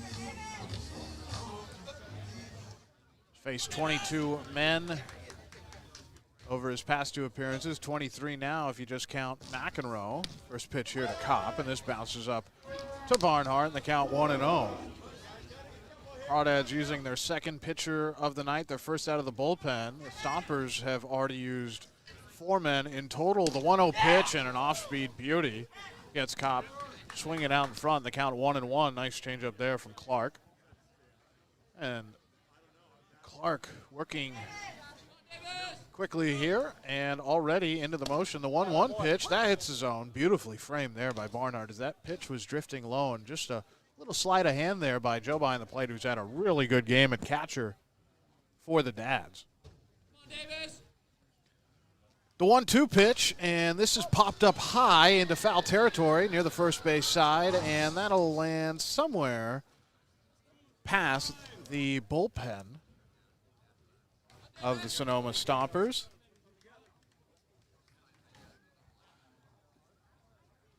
The count will stay 1-2. Austin Oda will have 7, 8, and 9 for you when we return later in the game as this pitch is fouled away back into the backstop. But yeah, when we return for the 7th, it'll be Austin in the number 1 seat. I'll be riding shotgun. The 1-2 from Clark, here it is, and that misses just a little bit low. Trying to nudge it up a little bit was Barnhart, but not able to get the call on that one as he was a couple of pitches ago. And the count, 2 balls and 2 strikes. The pitch once again, 2-2 pitch is swung on and missed. Sit him down, Ben Clark. There goes Davis Kopp. Kopp now 0 for 3, and all 3 at-bats have ended in swinging strikeouts. Now here comes Mikey Bell, who's 0 for 2. And really just some unproductive at-bats, 5 through 9 in this lineup for Sonoma. Mcenroe did have an RBI in the first. First pitch here is fouled away, and the count 0-1. Bell came in hitting .203.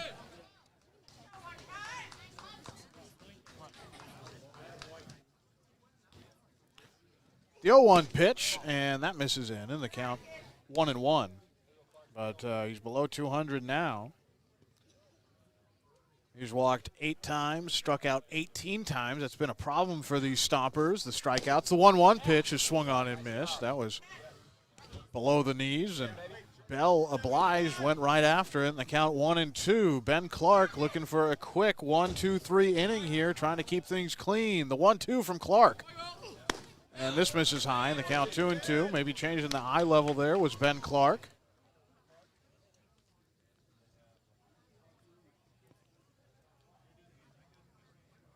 Clark nods, likes the sign. Here it is, the 2-2 pitch, and this is swung on and missed in the dirt. Another strikeout for Ben Clark. He comes in, a quick 1-2-3 inning, very clean. Ben Clark on the mound, back-to-back punch-outs to end the 6th. Top of the 7th coming up. It's still 7-3 Crawdads. Austin Oda will have the rest of the action for you here on the Crawdads streaming network.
Welcome back here to the top of the 7th inning. 7-3, the Crawdads are leading after Ben Clark threw a shutout frame. Austin Oda alongside me, not Alon Desai. Welcome in, Gabe Tanner. What's up, Gabe? How we doing? Good work today out there on the bump. You look good. Thank you. I felt good. Christian McInerney, the lefty we've seen a couple times this summer, facing Matt King. First pitch over the outside edge for strike one. So, what was working for you today? I think it was up there with your best starts of this summer, some of your best work so far. Yeah, so going away to lefties, coming into righties, I worked on, and it worked really good today. My two-seam was running, two-seam sinker, you would call it. But it was working. Felt nice. 0-1 is a big hanging curveball that hangs a little too high to King, 1-1. Gave him too much credit, though. Threw 2 balls to about every batter. A little bit too much credit, but you worked it. Yeah. The 1-1, up and in, 2-1.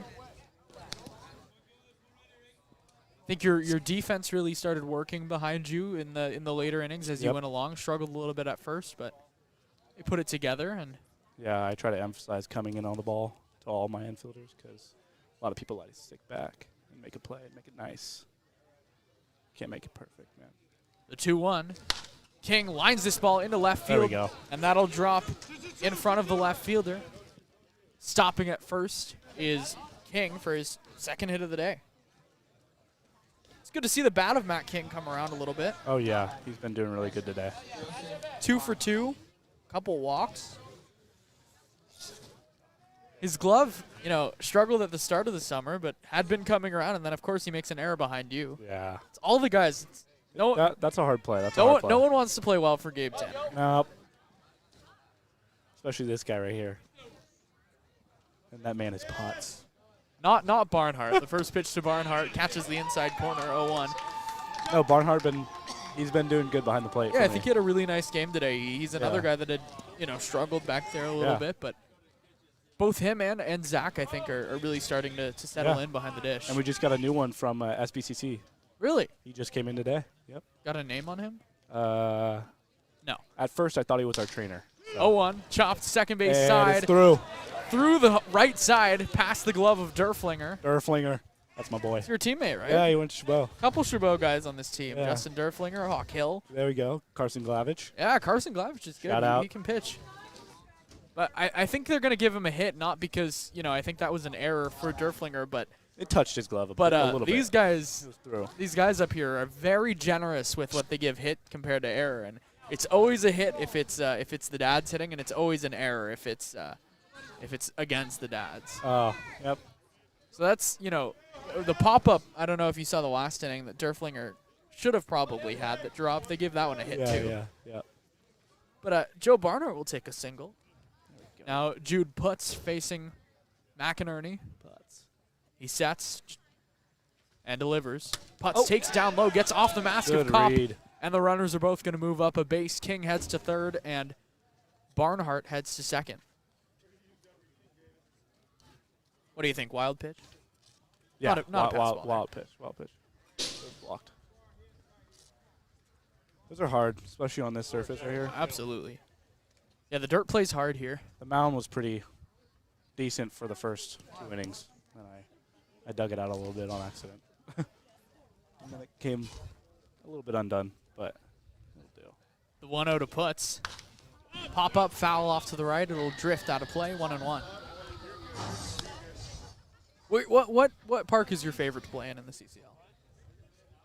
I would say the Potters. Everything is, crisp out there. There's no really divots. I think the infield's turf, and the outfield's grass. Which is weird. It always looks a little funky. Yeah, no bad bounces there. The 1-1 to Putz. Swing and a miss on a hard fastball, 1-2. So you like Lincoln, even though that ball flies there and that park plays tiny? I did give up a bomb last year. And you can't blame you. It's a pop-up. A pop-up has a chance to fly. 311 right field here, right. 305. It's listed at 305. I think it's about 280 out and Yeah. left. That place is tiny. That's a fly ball. That's a 1-2 to Putz. Big hanging curveball chopped to third off the glove of the third baseman Bell. His late throw to first, and Putz beats it out. That'd be Putz.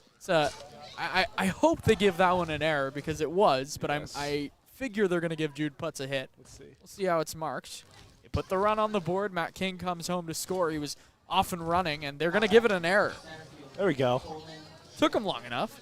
I think it got to the point where they had too many that were called hits incorrectly, so puts on base for the third time. Giving the benefit of the doubt. 0 for 2, and now it's Coleman Schmidt, who's 1 for 3 today, got hit by a pitch. McInerney sets. High leg kick, fires a fastball by Schmidt, 0-1. 8-3 the score here in the top of the 7th. In the booth here with Gabe, well, not in the booth, it's outside, and Pretty out here. it is really nice out here. We were, the allergies were a little rough earlier, but it's calmed down a little bit. Here with Gabe Tanner. McInerney's 0-1.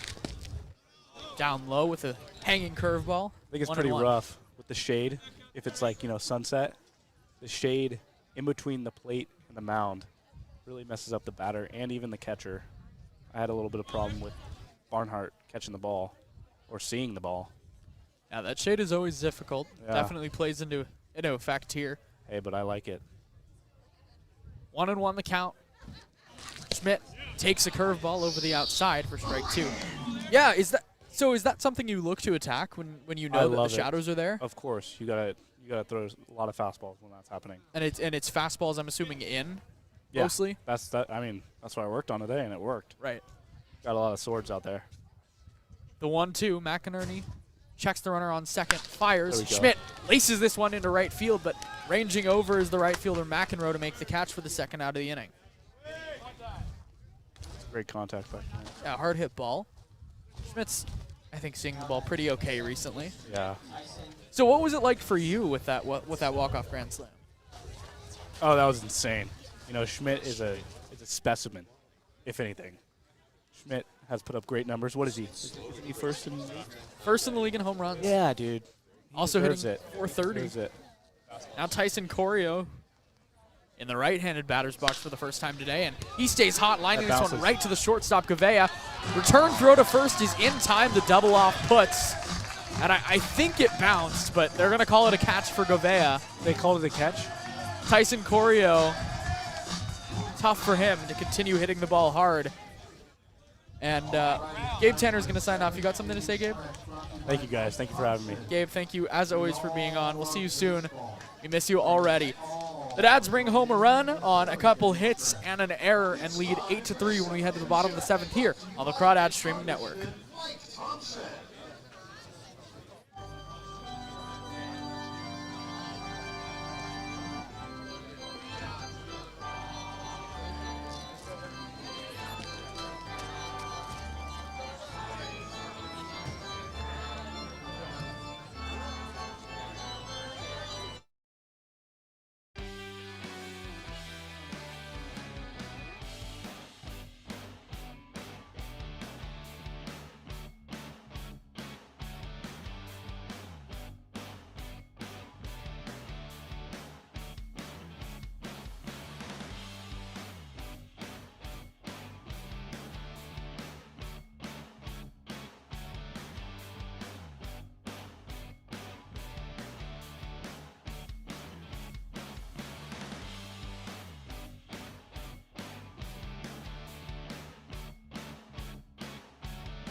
Back here in the bottom of the 7th inning, 8-3 the score. Ben Clark still out on the bump.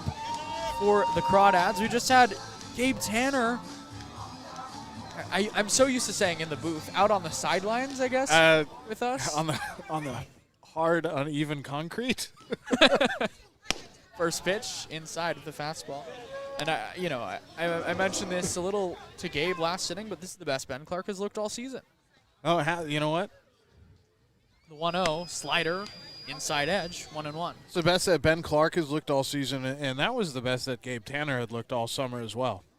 Yeah, you say it might be against a tough, a weaker opponent in the Stompers as the 1-1 is swung over the top of with the slider. But good pitching is good pitching, and that'll play anywhere. Exactly. Good pitching is good pitching, and he did what he needed to do, especially against the bottom half of the lineup. And he went deep into this game, and that's why Ben Clark's still out there. The 1-2 flipped foul back off the screen. The luxury for Brant Cummings, for manager Cummings, to be able to just go to Ben Clark and let him throw a couple of innings and get the team into the 7th. This could be a game we see Nate Nordell. I've been excited to see him pitch recently. The 1-2 fastball misses low, 2-2.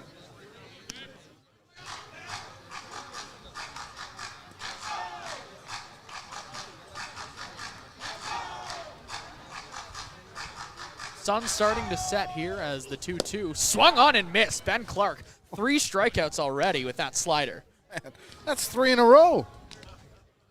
He struck out 2 to end the 6th, and then that one there. Ben Clark really ramping it up here. He's got something going, and whatever it is, it's mighty good for the Crawdads. Well, I was talking to when I was up last half inning with Devin Susky doing radar gun. Ben Clark usually sits about 82, 83 as the first pitch catches the zone with the fastball. Usually sits in the low 8s, and he got up to 86 in this game. And, he's feeling it. Well, the arm's starting to loosen up a little bit as the summer wears on. The 0-1.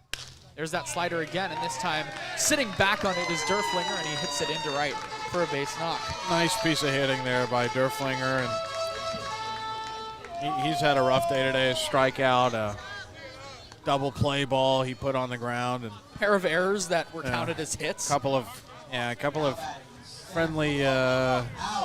Look, he owes some lunch for whoever the official scorekeeper is here at Arnold Field. That's for darn sure. Now Alex Leopard in the batter's box, the lefty, who's 1 for 1 on the day, a couple walks, has scored twice. He's been very productive. First time Clark is working from the stretch, and he fires a fastball way up high, gets over Barnhart. That'll be a pass ball for Joe Barnhart. One's tough. It's so tough to catch. I was talking to Joe, and it's so tough to catch. Zach will tell you the same thing. It's tough to catch in the CCL because every pitcher's different. You see so many guys you're not used to. Some guys are spiking fastballs. Some guys are throwing high. That one just got away from Barnhart there.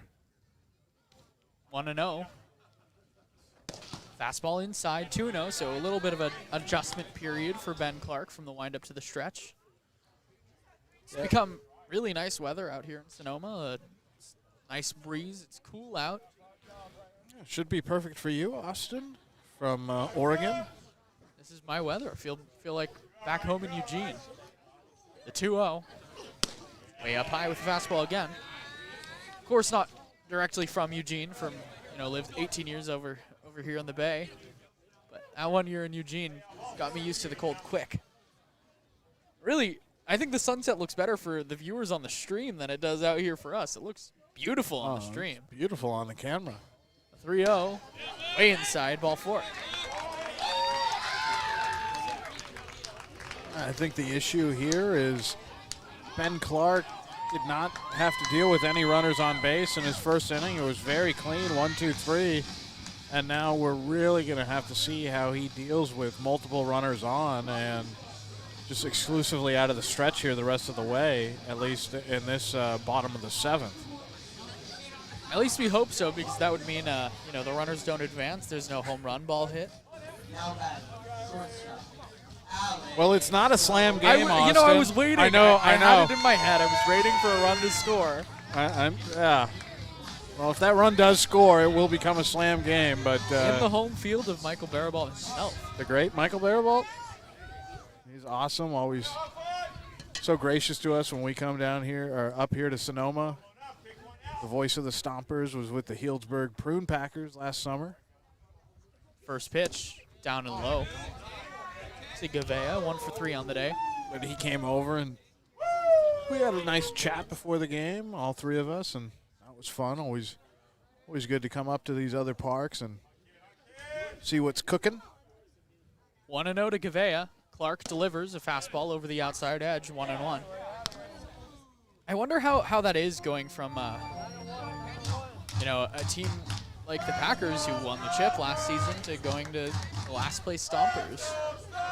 And, you think of all the different people that go into a team as the 1-1 is fly to center, shallow. Schmidt breaks hard in on it, now settles in and makes the catch just above his head for the second out of the inning. But I wonder how hard that is, There's so many non-players that make up an organization, the manager, the pitching coach, But there's really nothing a broadcaster can do to help a team out. Nothing other than try to, be encouraging to everybody and try to help out however they can besides what they do on the broadcast. But, yeah, quite the move. We're going from Healdsburg to Sonoma in 4th place right now and just barely in front of Lincoln. And really both of those teams, Sonoma here and Lincoln, not having the summers that they've wanted so far.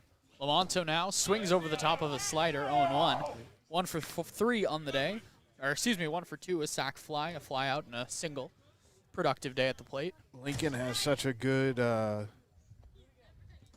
facility up there, and they do a really good job of getting some solid players, and the wins just have not been there this summer. And Sonoma, first year in the CCL, it's been kind of tough. The 0-1 off the foot of Lamonto and over to the left, foul, 0-2. I'm excited to head up to Healdsburg tomorrow, though. I think that'll be a fun time. It is such a fun place, Austin. It's so old school. I mean, the whole thing, from the grandstands to the fact that they have the bunting everywhere, where it's, not bunting on the field, but, the American flag kind of style. When it's like taking a trip in a time machine. The 0-2. Ground ball to short, puts up with it, bobbles it a little bit, feeds to Corrio covering second base to end the inning. No runs, a hit, a walk, 2 runners left on base. Ben Clark works his second shutout inning and will head to the top of the 8th. 8-3, the Crawdads lead here on the Crawdads Streaming Network.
Top of the 8th inning, Christian McInerney still out on the bump to face Ryan Brome, Brian Duroff, and Joey Donnelly, a pair of lefties sandwiching the righty Brian Duroff.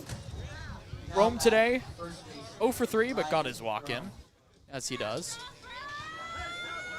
So the Stompers have had to use so many pitchers today that they've broken point streak, and I'll let you get to this pitch. First pitch to Brome. Huge curveball over the outside. Really nice. Who was the pitcher for? Sorry, go ahead. I know you wanted to talk. I was just gonna say. So Christian McInerney, they've used so many pitchers now that point streak is reset, and McInerney is listed as a starter now. Always fun. The 0-1. Fastball over the outside, 0-2. Who's the pitcher for Lincoln? The big curveball. Grenades. It's a while ago. I'll let you. I I'll will let you have pull to that dig one out. into the scorebook there. So 0-2 to Brome. McInerney, a high set, delivers. Slider down low, 1-2. Yeah, who was that? He had that big overhand toss. It was Out of Evanston University, I believe. No, that was the next guy that came in. There were a couple guys on that team that. I think it was their second or third guy out of the bullpen. Nate Kajowski. No, you know who? Apologies for the inconveniences. We had a little bit of trouble connecting to the stream here. Hollis Fanning is in the game. First pitch he threw was a fly out to right field and a 2-2 count. Delivers a fastball, chopped to the right side on the carpet. Over with it is Corrio, and he'll fire to first. So I had mentioned off the air that Mcenroe was in danger of grounding out to each of the infielders. He stayed out of that a little bit. Grounded out for the second time to Tyson Corrio for the second out of the inning. Hollis Fanning, the 6'7" right-hander out of the University of Tennessee, coming off an 8-inning, 2-earned-run start where he was dominant and kept the Crawdads in that game against the Arroyo Seco Saints. Excuse me, I the picture in my head, I just couldn't think of anything. First pitch to Kopp is over the outside. And, wow, that was called a ball?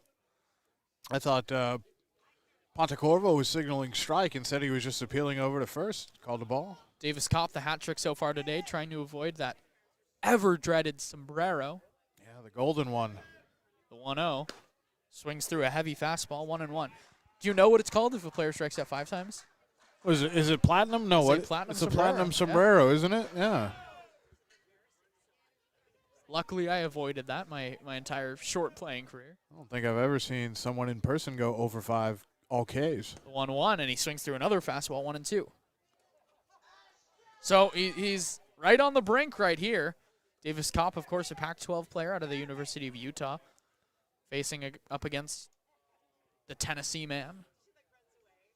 Hollis Fanning. Klops, as they call him. The 1-2. He's going to avoid the hat trick as he pops this up to the right side. Brome ranging into foul territory, calls off Corrio and makes the catch for the third out of the inning. A nice, clean inning from Hollis Fanning. Gets a couple pop-outs and a ground out to retire the Stompers in order. 8-3 the score. We'll head to the top of the 9th inning. The Crawdads up here on the Crawdads Streaming Network.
Dads are playing good ball right now, and they're up 8-3 in the top of the 9th. Kavaris Tears, Matt King, and Joe Barnhart up. Kavaris Tears not having a great day at the dish. 0 for 3 with a pair of Ks and a walk. He'd come around to score. No, he's having a good day. The man right in front of us, Matt King. Matt Couple King hits is. today. Matt King is playing well and hit the ball pretty hard. Just hoping Kavaris Tears can connect on something here because, as you said, Austin, has not been his day. You just heard a Crawdad fan call them the Crustaceans. I like that. First pitch to Tears misses low with a fat curveball. Get your pitch. You know, we've heard the dads all summer, but I like the Crustaceans. We might start hearing dads are hot pretty soon here too if they're able to pull this out. It'll be 4 games in a row that they've won. The 1-0 to Tears. McInerney a high set. Delivers the slider off the outer edge. 2-0. So, I don't know if you've heard me talk about this, but the guy that's arguably my favorite player at Oregon, his name's Tyler Gannis. He is currently leading the CCL in batting average at .593. You know, he goes 2 for 4 and his average goes down, but he played with the Humboldt Crabs last summer and he wrote a song called Crabs Are Hot. And, you know, so his whole thing is he's a full-time music major as well as a player on Oregon baseball. And, you know, I might need to text him. We talk relatively frequently, and I might need to ask him to rewrite that for the dads if they keep winning like this. 2-0 to big Kavaris Tears. McInerney comes set, delivers, fastball. He didn't get the call. 3-0 off the outer edge. It's been pretty consistent back there. Don't think that at this juncture of the game, being a 5-run ball game, anything's going to change.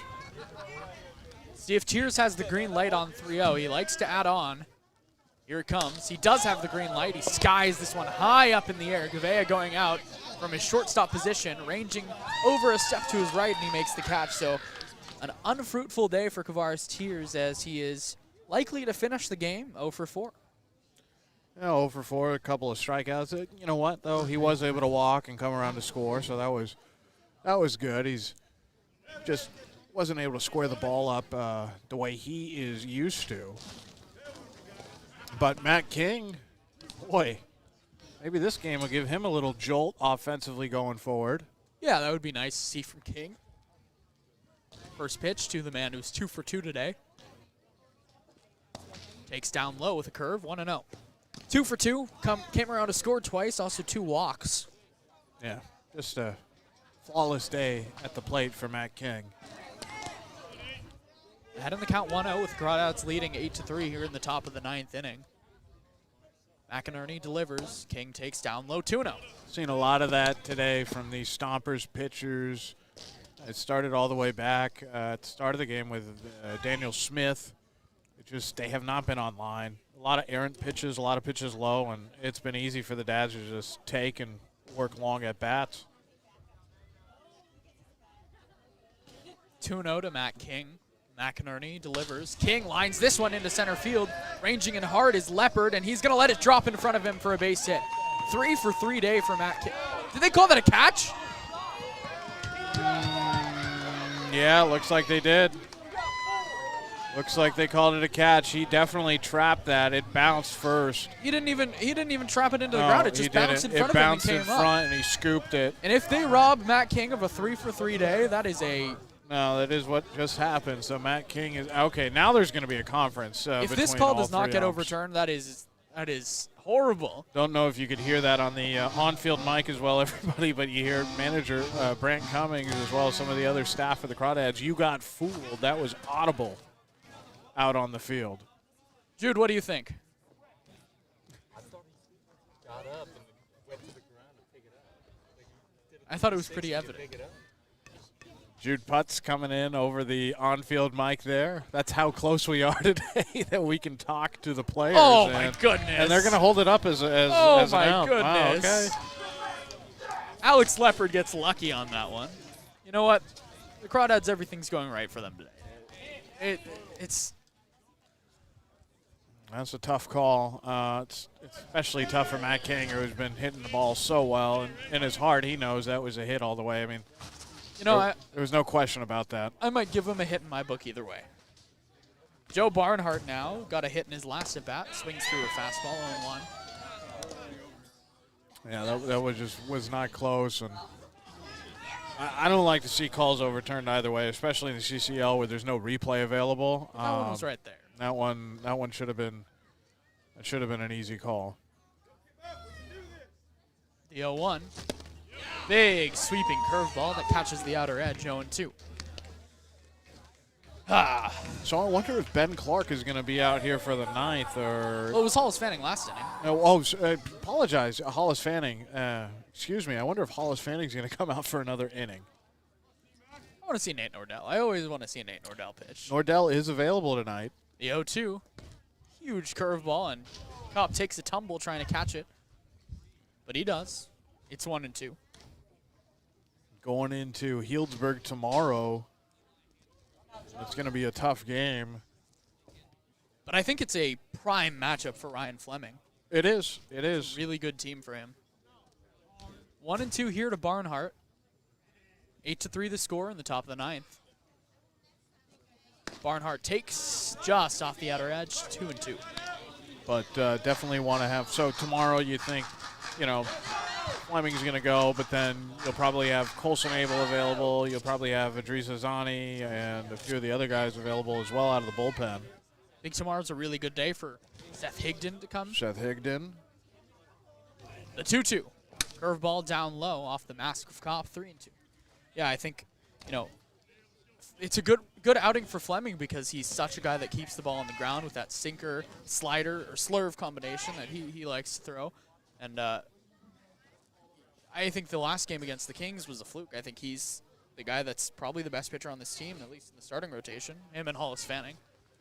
A 3-2 to Barnhart. He takes way outside off the glove of Kopp for a walk.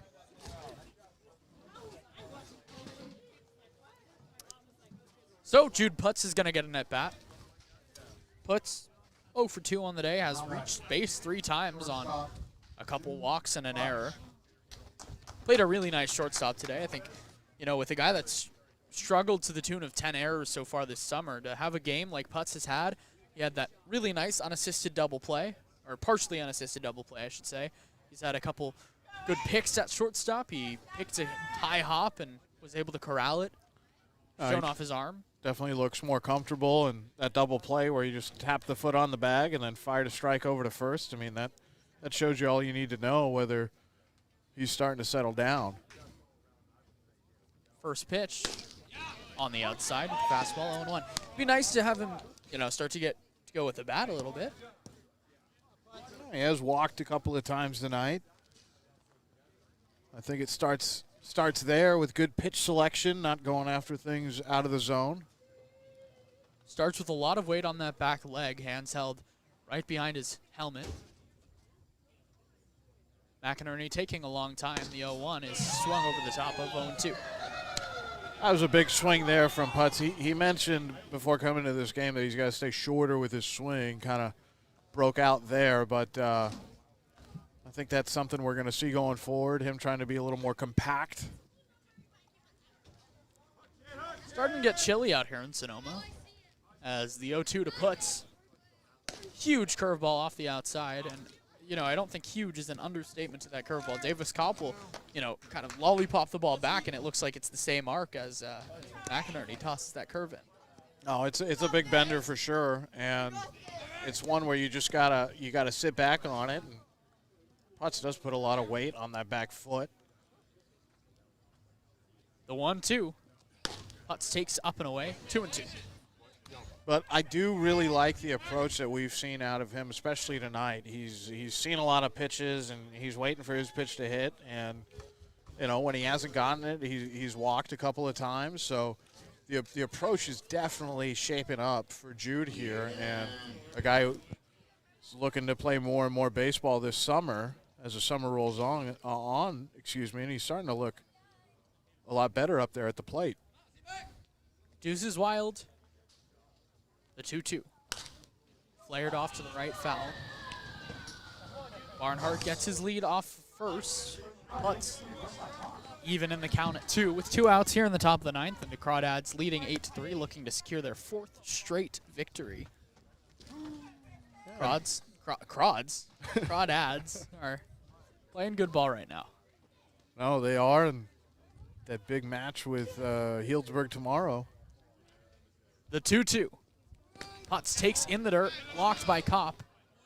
And nothing Barnhart can do off of first there. Putz in a 3-2 count. Third time he's seen that today. Barnhart thought about it when that ball bounced. He thought about going. And he remembered, oh, I've caught 8 innings today. I'm gonna take a step back. Yeah, wait, the legs are a little sore. A lot of lactic acid building up. He'll be going here on 3-2. Sharpio acknowledging that, doesn't hold him on. The 3-2 to Putz. He does not go for some reason, and it's ball 4. And he turns to the first base coach and says, my bad. Maybe he just knew that was going to be a walk. Right, he has that intuition. He's a catcher. He understands pitchers. He turned straight to Devon Golden and went, I'm sorry about that. I should have took off there. And Devon said, you know what, it's okay. It's a walk. It's an 8-3 ball game. And here comes Coleman Schmidt. Looking to add on to that lead a little bit. It's always nice to add some insurance. First pitch to Schmitty. Down low with a fastball. Tyson Corrio waits on deck. He's had a good game today.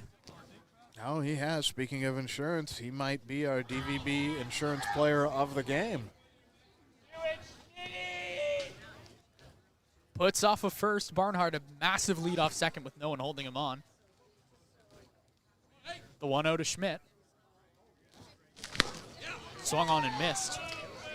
A healthy fastball over the outside half. 1-1. Schmidt's had a few of those today where fastballs have gotten by him, and not sure whether he's just been a little late or a little tentative about where he wants the ball today.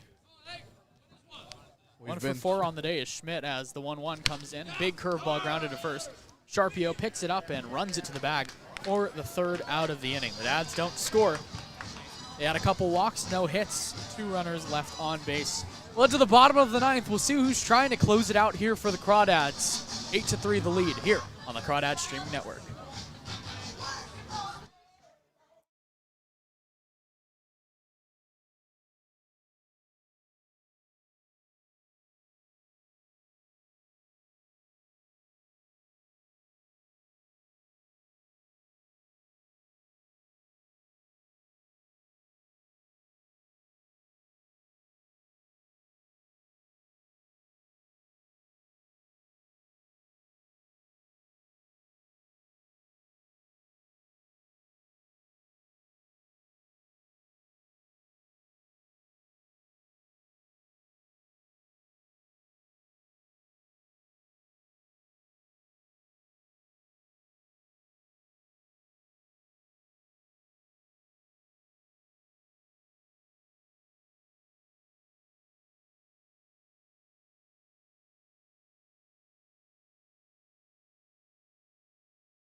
The Dads trying to shut it down in the 9th inning, and they're going to give the ball to their most consistent, most reliable relief option, the ace that is Seth Higdon. Higgy, as they call him, has had a phenomenal season. 7 innings pitched and 9 strikeouts in those frames. He's been really, really good. Finally gave up his first walk of the summer in his last appearance. Took him long enough. It had been perfect up until then, but I think Higdon just going to get some easy work here tonight. At least that's the plan. Try to get him to get through 3 hitters here and get the Dads out of here with a win for their 4th straight. And just waiting for that tilt tomorrow against the Hillsburg Prune Packers from Recreation Park. That's going to be a big one as the Crawdads are trying to claw into first place eventually here as the summer rolls on. I think more excited than I am to see the Packers. I'm more excited to see Hayden, their broadcaster. He's a good dude. First pitch to Bell is right down the pipe with a hard fastball, 0-1. Oh, Hayden has been great every time he's come to Danville. Our first time up there as a broadcast team to go see him. The 0-1, fastball over the outside edge and misses the outside edge, 1-1. Egden, of course, out of Incarnate Word. Him and his Incarnate Word, they're the Blackhawks, Redhawks. The 1-1, big curveball, catches the zone, 1-2. It had me on Youngstown earlier. I do not know the moniker for the University of Incarnate Word. Well, my dad didn't know they were a team, so. The 1-2, curveball misses down, blocked by Barnhart, 2-2. You know, Seth Higdon, I'm surprised his college numbers are as poor as they were because he was over 8 with his college ERA, but he has been, I think, pretty easily the most impressive pitcher this summer for the Dads. He's been lights out when he's come in. The 2-2 fires a fastball over the outside edge. Keep it going, Seth Higdon. Strike 3 call. Yeah, no chance there for Mikey Bell, and Higdon just doing what he does. He can go inside with the fastball, outside, high, low. Everything starts with the fastball for him, and he's just so in control when he's on that mound for the Dads. Now Reese Kent, who's 0 for 2 with a strikeout, a ground out, and a walk. Higdon peers in, now fires the first pitch, curveball, and a beauty. 0-1. I mean, 7 innings thrown, 7 1/3 now. I mean, to come in and only giving up 2 hits and 1 walk, it's just incredible. It's not something you see all the time. The 0-1, fastball, strike 2. Popping that glove. You know, the Dads had some relief aces last year, but I don't know if any of them matched what Seth Higdon has done this summer. The 0-2. Strike 3 called one more time with the fastball, and Seth Higdon is working. I haven't seen something this effective since Trevor Warner did it when he came in Lincoln. And that's not even a joke. And that's not a joke. I mean, that's how good Seth Higdon is he can throw like that. He can throw hard and accurate. And, you know, that's some good company to be in CCL-wise, to be able to come in the later innings and just throw strikes. Now the first pitch to Derflinger is a fastball over the outer, misses the outer edge, excuse me. I want to know, it's a difficult angle here. It's, you know, played a little better for us today than it did the last time we were here, but still a tough read over, especially in and out depth perception. The 1-0. Higdon fires a fastball. This misses 2. Just outside, 2-0.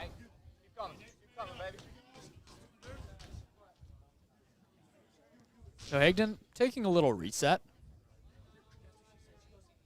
Yeah, I think he's just trying to go right after Derflinger here. Just missed a little bit on the first 2. The 2-0. Derflinger laces this one foul into the bullpen. 2-1. Watch out there if you're in that bullpen. I mean, no one up there and working right now in a 5-run ball game, but did not realize that until this evening that there's no Me neither. fence roof on that thing. The 2-1. Fastball. Upper edge, 2-2. What do you think? Seth Higdon striking out the side? Oh, it'd be a heck of a way to end it for the Dads' 4th win. Can Higdon strike out the side? Nope. Grounded to second. Corrio up with it. He'll fire onto first in time, and the Dads win their 4th straight. Seth Higdon shuts the door in the 9th. The Crawdads are victorious once again. The Walnut Creek Crawdads improved to 12-7 overall, 6-5 in league. The Stompers fall to 7-12 and 4-8 in league play. Final score: 8-3. 8 runs on 8 hits and 2 errors. 3 runs and 4 hits on 4 hits and 2 errors for the Stompers. Ladies and gentlemen, as you exit the seating area, please remember to pick up any trash and place It ended. Game started at 6:11 p.m., ended at 9:18, 3 hours and 7 minutes, the time of game. That'll do it for us here. For all on to say, I'm Austin Oda saying the Crawdads win 8-3. See you tomorrow at Healdsburg.